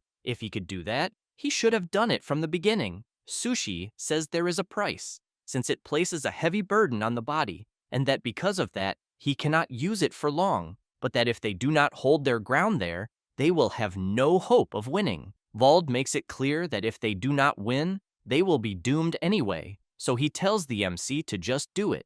Being so, Sushi tells them to turn their backs, and the combat AI selection system asks the MC to choose. He thinks that since he is logged in through developer mode, he can change the AI that controls the NPC's movements to something more powerful. However, he keeps in mind that altering the combat AI overloads the characters, and that in the worst-case scenario, the NPC's memory may be corrupted, leading to their elimination. So he knows that this is a double-edged sword that he cannot use all the time. And, as soon as he selects the exceed option, he tells everyone that it is done. Asel is impressed, and Wald comments that he feels immense power running through him. The MC makes it clear that this will not last long, and that they need to meet up with Ulyssia quickly. While running, Asel notices something, since he is seeing that apparently the enemies seem much slower. And while they fight to open a path to reach the elf, Wald comments that it is too easy and asks for more goblins to appear.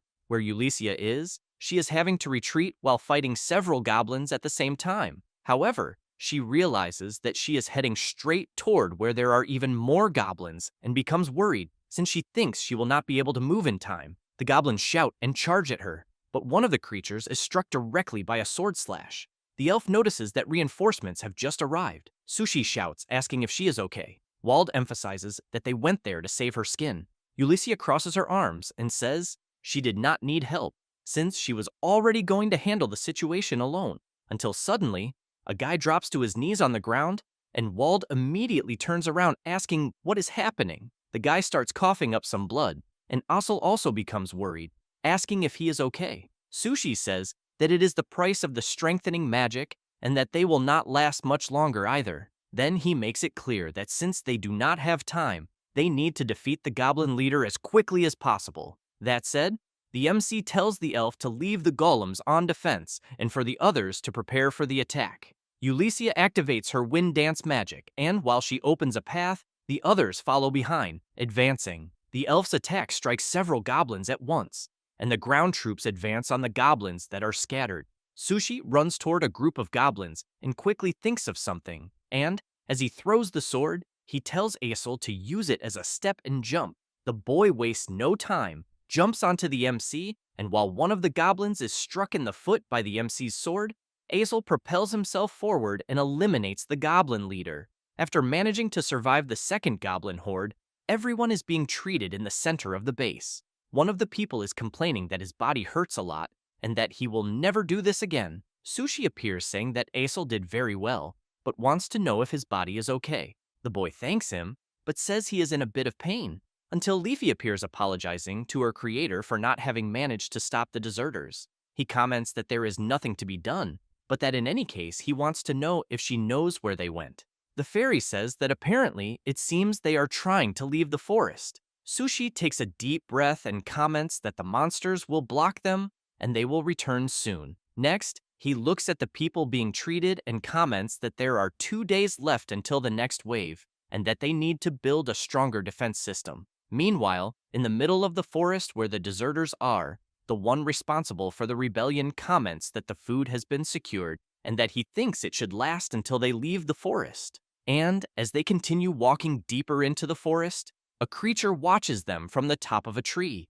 After that, the MC returns to the base and sees the warehouse completely messy. He comments to Leafy that apparently the residents who fled had stockpiled supplies to escape. Thus, on the morning of the 13th day, they cleaned up the mess from the previous night and rebuilt the formation. Then, everyone sat down and talked in detail with the newly arrived NPCs. From there, old and new members got to know each other. In this way, the MC felt that a basic shared understanding had been reached among the residents. And, after nightfall, thanks to this, they managed to enter the night of the 13th day fully prepared.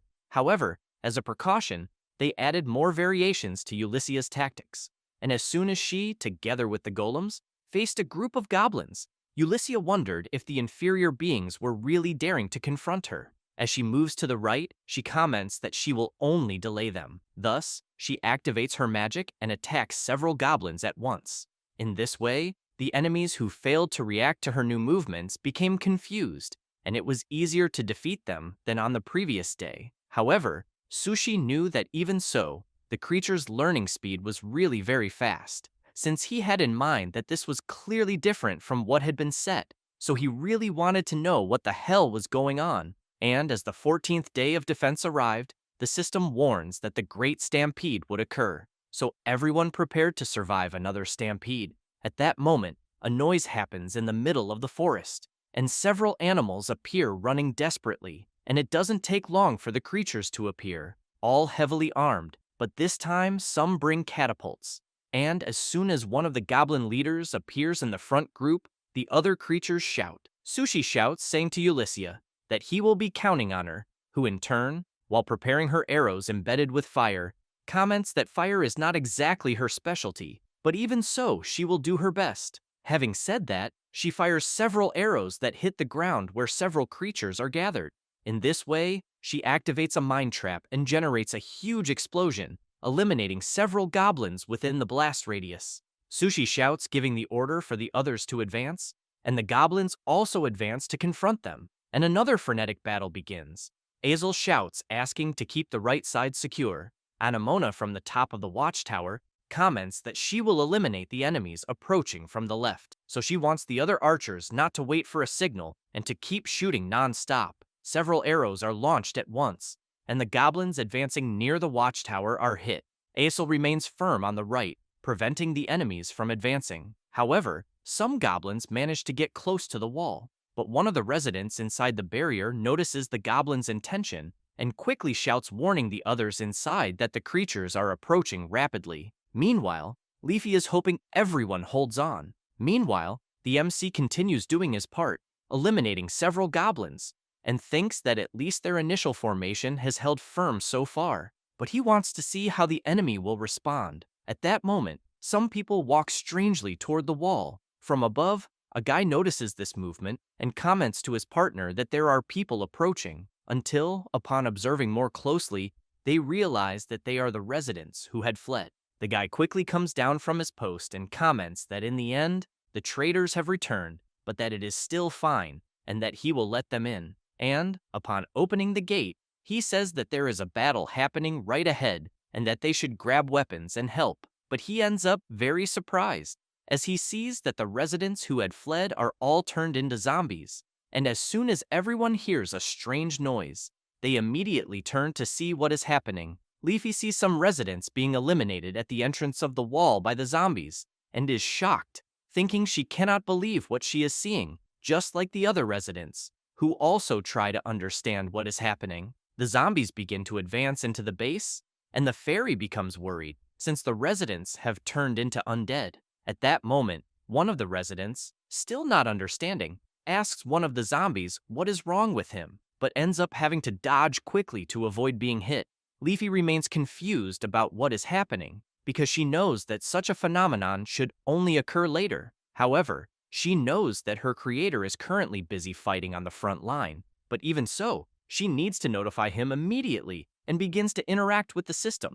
until she finds what she was looking for and thinks that it should be enough. Thus, Sushi is surprised since he is seeing a call from Leafy, and while fighting, he thinks that apparently voice chat also works, and that he had ignored it, thinking it was just a feature for friends. Then he answers the call and is quite surprised to hear Leafy shouting, saying that the undead have invaded the base. Sushi wants to know how that is possible. The fairy explains that the undead NPCs who escaped are invading the production base.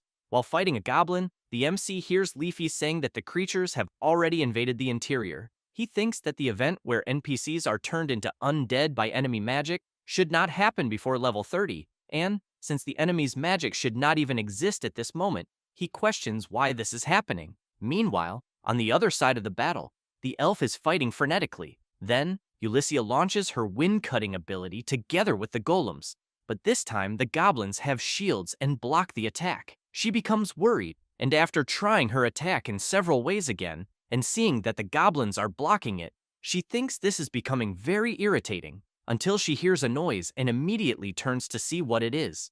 At that moment, some goblins begin bringing a contraption to help them climb the wall.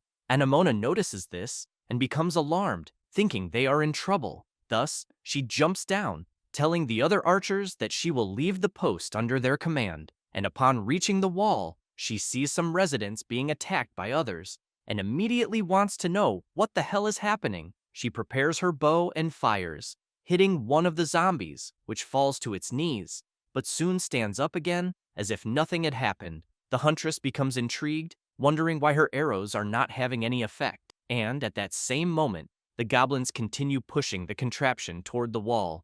Ulyssia notices the approach, but is quickly surrounded by a group of armed goblins. She prepares her magic and shouts, saying they are in her way. However, it is too late, and the contraption brought by the goblins begins to damage the wall.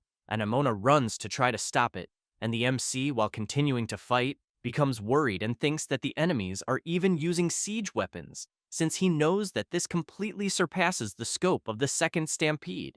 And to make matters worse, the goblin leader is still very far from the battle. At that moment, with the help of the contraption, the goblins manage to reach the top of the wall. Ulyssia is still surrounded by the group of goblins, and Aesel and Wald are very busy fighting on the front line. Sylvan, upon seeing the goblins entering the base, starts running and shouting. Leafy prepares for the worst, and the MC reflects that at this rate, he fears they will be overwhelmed. Then he questions what he will do, but soon decides to help the base, and shouts asking the residents around him to regroup with Wald. Having said that, he rushes at full speed to defend the base.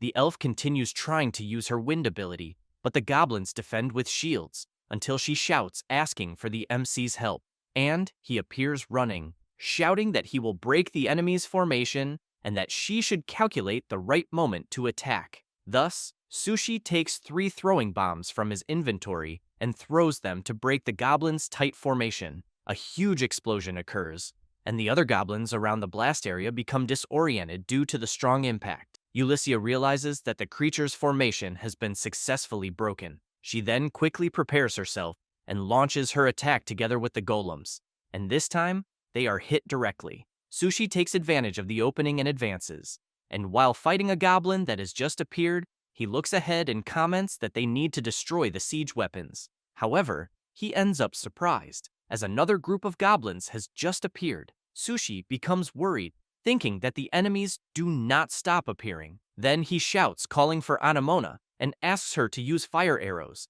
but to aim at the base and not at the goblins. She is surprised by the request, but even so, she decides to follow it and gives the signal. The archers at the top of the watchtower prepare the fire arrows and then launch them. Some goblins are hit, as well as the main target, the siege weapons, but the battle in several areas continues to be frenetic. The MC, while defeating another goblin, thinks that he is not managing to advance, until he sees another call from Leafy, and upon answering, he apologizes to the fairy and says that it will take a little longer for him to reach where she is.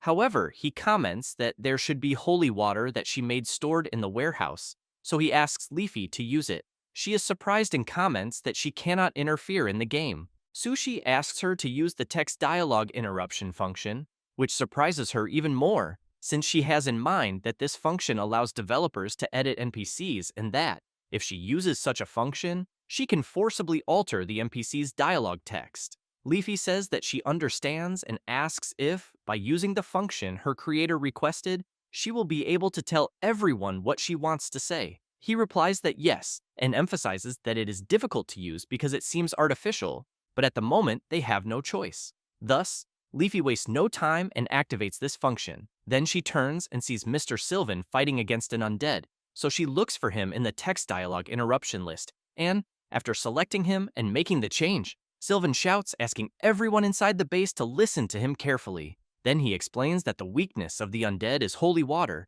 and that they need to bring it from the warehouse immediately. One of the residents asks what the old man just said. Sylvan shouts, asking them not to waste time and to run to the warehouse to bring the holy water. The residents run off, commenting that they did not understand very well, but that they will follow the request. But as soon as several residents leave the place where they were, the zombies advance towards Sylvan, who becomes very frightened and, while running away, shouts warning that the holy water is the one in the glass bottles. Leafy thinks that with this, she believes they managed to defeat the undead. However, the old man ends up falling to the ground, and a zombie quickly approaches him, and he becomes worried, thinking if he will be able to defend himself, until one of the residents shouts to the old man and asks if what he is holding are the bottles of holy water. Sylvan looks to see, and as the zombie gets closer, shouts asking the resident to throw the bottle quickly. The resident then throws the bottle and hits the zombie's head directly,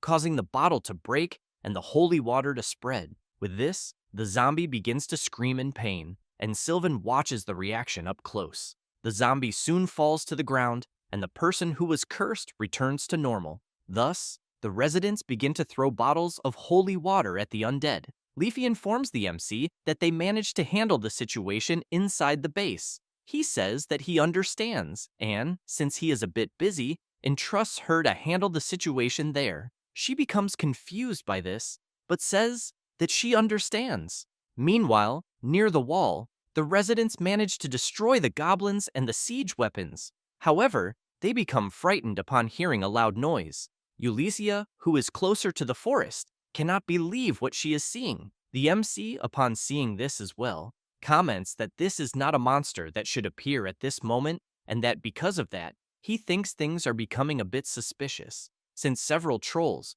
gigantic creatures with immense strength, have appeared, and that even though they are not intelligent, ranged attacks do not work, and they soon charge forward. Sushi dodges the first attack, and Ulysses prepares her skill and launches it at the troll, but is completely shocked, as her attack has no effect at all. Sushi dodges another attack and shouts, warning the elf that ranged attacks will not work against trolls. Anemona, seeing the creatures approaching, comments that at this rate, the wall will not hold. She then prepares an arrow, and as soon as she fires, the arrow is repelled by the creature's tough body. The huntress thinks of something and runs toward the troll, which in turn lands a direct hit on the wall. The residents are frightened, as they did not think the wall would be broken so easily. Anemona approaches the huge creature, takes her dagger, and prepares for direct combat. Meanwhile, the MC, while dodging attacks, thinks that he knows the NPCs are getting stronger faster, but on the other hand, the enemies are too. At that moment, Ulysses loses her patience and shouts for the troll to get out of her way, but due to this carelessness, she is struck by a punch from the creature and thrown hard to the ground. And while she is down, she watches the troll approaching. Meanwhile, where the huntress is, she is also hit by a blow and becomes very worried, thinking that the troll is indeed very strong. Sushi sees everyone struggling and thinks that apparently the troll may be very difficult for them, until Ulysses flies into the air and shouts, saying that the troll has really crossed the line. Having said that, she begins to recite an elven chant and gather power. Then she concentrates everything in her hand, prepares herself, and at incredible speed, lands a direct blow on one of the trolls and knocks it out. She laughs and says that it is a pity for the creature, as she is not an ordinary mage. At that moment, Anemona dodges the troll's punch, runs along the creature's arm, jumps into the air, and comes down, stabbing her dagger into the beast's face. And thus, she manages to deal heavy damage to the troll, returns to the ground, laughs, and comments that taking down big ones is what gives the most pleasure. The MC, upon seeing this, is completely surprised and immediately remembers when the huntress had said that sometimes they take lives and sometimes theirs are taken. But even so, it was no one's fault. Thus, Sushi smiles and comments that he had not yet managed to get rid of his own prejudices. Then he advances, delivering a critical slash to the troll's leg, dealing heavy damage. The MC takes a deep breath and thinks that, as the creator, he cannot afford to be pathetic. Then he fills himself with confidence and prepares to go all out against the troll. Meanwhile, Anemona runs to dodge another troll attack and, while grabbing something from her pouch, thinks that trolls tend to be attracted to shiny things. So she throws a bright gold coin into the air, making the troll look up. She takes advantage of the opportunity, jumps along the creature's arm, prepares her dagger, and lands another slash on the troll's eye, which then tries to smell the hunter to locate her. Anemona grabs something from her pocket and thinks that she knows trolls have a keen sense of smell, and as soon as it comes at her, she throws a vial of pepper into its face and concludes that this sense of smell is its weakness. Upon inhaling the pepper, the creature drops to its knees. Anemona approaches the troll, grabs her dagger, and comments that as long as it is a living creature, its weak points do not change. Then she looks at the troll's neck and eliminates it. Meanwhile, Ulyssia is also fighting a troll. She tries to block the enormous creature's punch, and then once again channels her power and lands a tremendous punch right in the middle of the troll's face. As soon as it looks forward, the elf delivers another powerful punch. The creature loses some balance but soon tries to strike Ulyssia in various ways, yet she manages to dodge all the attacks. Then she uses her power and throws the remains of siege weapons at the troll. After that, she moves behind the creature and lands another punch. The troll loses its balance, but Ulyssia does not stop attacking until the troll can no longer stand and collapses to the ground. The elf approaches, laughs, shoves her hand into the creature's mouth, and activates her cutting wind ability, finishing the troll from the inside out. She ends up covered in blood and comments that she urgently needs a bath. Meanwhile, the MC continues his battle with the troll. He blocks a punch with his shield, then with his sword, and once again with the shield. The troll gets angry and charges at the MC, who places his hand on the creature's body and jumps upward. The troll immediately turns and unleashes several attacks on the MC, but he manages to defend with his sword until Sushi trips over one of the fallen goblins on the ground, and the troll takes the opportunity to throw a punch. But the MC counters with a punch as well, and both fists collide with great force. Then Sushi uses the troll's fist to jump backward and, grabbing his sword, comments that by his calculations, he defended exactly 15 attacks. He then activates his ability and starts counterattacking the creature in various ways, continuing non-stop until he firmly grips his sword and delivers multiple consecutive slashes at once.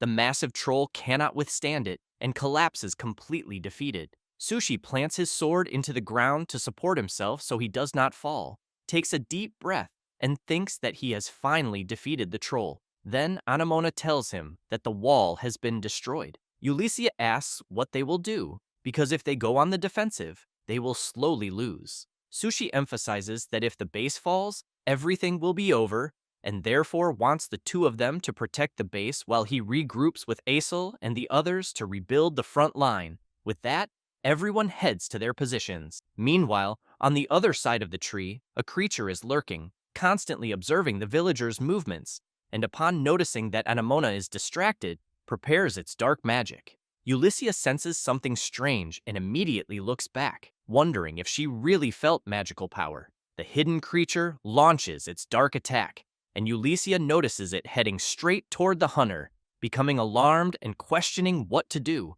and within seconds decides to step in front of the attack and takes an arrow. As soon as the fairy falls heavily to the ground, Anemona shouts in concern. Sushi turns upon hearing the hunter's scream, then looks toward the forest and sees the strange creature watching him and laughing. The MC is alarmed, wondering if it is a magical goblin and if it is the one controlling everything there. Then he thinks about the appearance of the trolls, the siege weapons, and the villagers turned into undead. With that, he starts running, and Anemona shouts for him to wait and not go alone. Sushi tells her to take care of Ulyssia, enter the base and reinforce the defenses. With that, he goes after the magical goblin, which in turn just keeps laughing. After that, Anemona carries Ulysses to the base, and as soon as they approach the entrance, the hunter shouts that there are many injured and that they need to be treated. After placing the elf on the ground to receive care, she looks back and sees several unconscious villagers. Then Ginger tells everyone to get out of the way because he will begin emergency repairs on the wall. Some villagers help by carrying and placing logs on the damaged section of the wall. Anemona jumps onto the wall and begins to observe the battlefield. Wald is fighting non-stop until Azel shouts for him, and then, while blocking one goblin, attacks another and asks where their leader is. Wald replies that he can see him but cannot get close, as he is behind several lesser goblins. Anemona comments that the enemy boss will not be easy to defeat either, and, while preparing her arrow, says she is worried about the MC, but knows she cannot leave. With that, she fires the arrow and eliminates another goblin. Leafy becomes worried and shouts, asking if her creator is fighting alone, who in turn has his hand on the ground, very tired, and, to make matters worse, is surrounded by flames. Concerned, he tries to look back to see where the magical goblin is, and, upon noticing more flaming arrows coming toward him, jumps to the side to avoid being hit. Then, he takes a dagger from his inventory and throws it. The magical goblin notices the attack's intent and jumps aside to dodge, but soon continues firing arrows that force the MC to keep running to avoid being hit, until he stops and thinks that even though he is dodging the magical attacks, none of his critical attacks are activating. Then he sits on the ground behind a tree to rest briefly and reflects that, in his current state, he cannot even use a powerful long-range attack, and that, at this pace, he fears he will lose. Then, he is surprised to hear someone calling him, and, when he looks up, sees that it is Leafy and immediately asks what she is doing there. The fairy looks back and says that apparently the enemy he is fighting is a goblin mage, but she knows that such a creature should not appear in just the second wave of monsters. Sushi says that there is definitely some kind of interference, then thinks of Wataru and believes it can only be him. However, he tells Leafy that he will deal with that later, because first they must defeat the enemy right in front of them. Leafy flies upward and says she will find the enemy's location, and it does not take long for her to spot something, and from high above, she sees a goblin mage hidden at the top of a tree. So Leafy signals to the MC, and he nods, indicating he understood. Then he starts running and jumps from one tree to another until, when stepping on a branch, a noise is made, and this noise is heard by the goblin mage, who turns to see what it is. Sushi appears ready to strike, but the goblin mage quickly prepares his staff. However, the MC is faster and grabs the creature's arm, and with the other hand, Sushi tries to attack his enemy, but ends up having to close his eyes due to a strong flash caused by the goblin, which takes advantage of the MC's distraction and moves behind him. Leafy shouts for her creator to be careful, but the goblin mage hears her, turns to attack her, and hits her directly with his dark magic, pinning her to the tree ahead. Sushi cannot believe it, because not only did the goblin mage manage to see Leafy, but he also managed to hit her, and as he sees the creature channeling a flame power into his staff, he wonders if the person he has in mind is applying system-level modifications to the game, because he knows that should theoretically be impossible. Then he looks at his sword, and also questions how effective his attacks will be against this enemy, and concludes that he will have no choice but to do what he has in mind, but is soon forced to defend against the creature's attack. And both stand face to face, staring at each other as they clash their weapons. Sushi applies more force and tries to strike the goblin mage, but the creature retreats and dodges. The MC moves his sword quickly and once again tries to hit his opponent, but the goblin mage jumps back again, avoiding the blow. Then the creature jumps down from the tree. Sushi jumps as well and tries at all costs to land a cut on the goblin mage, who in turn raises his staff and counterattacks. Then he plants the staff into the ground and, while reciting an ancient chant, conjures flames through it. At that moment, the MC notices roots with flames emerging from the ground and becomes concerned, thinking that it is usually an unavoidable attack. But he activates his ability and manages to visualize all the possible directions of the incoming attacks. In this way, while dodging the flame attacks, he advances toward the goblin mage and, while doing so, thinks that by touching the enemy's body, He activated the visualization of attack trajectories and hitboxes. Therefore, he knows that, at the moment, it is useless against enemies that focus on physical attacks, but very effective against long-range attacks. And, while the goblin mage conjures his fire-imbued arrows, the MC reflects that if he creates distance from his enemy, he will be at a disadvantage, and so he will resolve the fight in close combat. Then he starts dodging the arrows by moving sideways, and then jumps straight at the creature, but ends up being surprised by a strong kick from the goblin mage, who wastes no time and moves behind the MC and tries to strike him with several blows. But Sushi manages to dodge all the attempts, until he equips his shield to block a powerful fire magic attack. Sushi steps back, as does the goblin mage, but upon noticing that his opponent is fleeing, he equips a dagger and throws it. However, the goblin mage dodges and then escapes at high speed, jumping from one tree to another. The MC does not like this at all, because now the creature had created distance. Then, he has to run to the side to avoid being hit by arrows, until he stops, because his escape route has been blocked by several burning trees on the ground. Sushi tries to calm himself and looks in the direction of his opponent, and, with his visualization ability active, sees all the trajectories of the arrows launched by the goblin mage, who in turn is laughing a lot. At that moment, Leafy shouts in concern for her creator. He stays quiet, then smiles, and, while unequipping his set, comments that normally the situation he is in would be a crisis, but for the creator, it is an opportunity. Leafy shouts, asking why he removed the initial equipment. Sushi throws his sword and shield into the air, and the goblin mage looks up confused. At that moment, the MC's system informs that physical collision detection has been turned off. Sushi starts running, analyzing the possible trajectories of all his opponent's attacks, and thinks that by disabling physical collision detection, he can ignore enemies and obstacles to pass through them. But he knows he can only disable collision for himself and his standard equipment, and that if his timing is wrong, he will suffer massive damage. And as he approaches from behind his opponent and prepares to attack him, he concludes that if it works, he will be able to overcome the distance barrier. Thus, he lands a direct hit with his dagger into the creature's body, then laughs and comments that he knows it is a difficult resource to use, but in the end, it was useful. The goblin mage starts moving his arm to try to grab the staff, but the MC acts quickly and lands another strike with his dagger. The creature stops moving, and Sushi stands up, but ends up quite surprised when he hears someone asking him to look to the side, and as he disappears, the goblin mage says that he will be waiting for the MC in the tower. Sushi does not understand anything, just like Leafy after being freed. Then the lesser goblins near the base hear a noise which catches Asel's attention as he sees the creatures retreating. Anemona asks if they have won. Leafy goes to her creator and calls him. He comments that he is waiting, then becomes serious and tells Leafy that the goblin mage said that he would be waiting for him in the tower. She is surprised to hear this. And while the goblins leave, the system congratulates the MC for having survived another wave of monsters.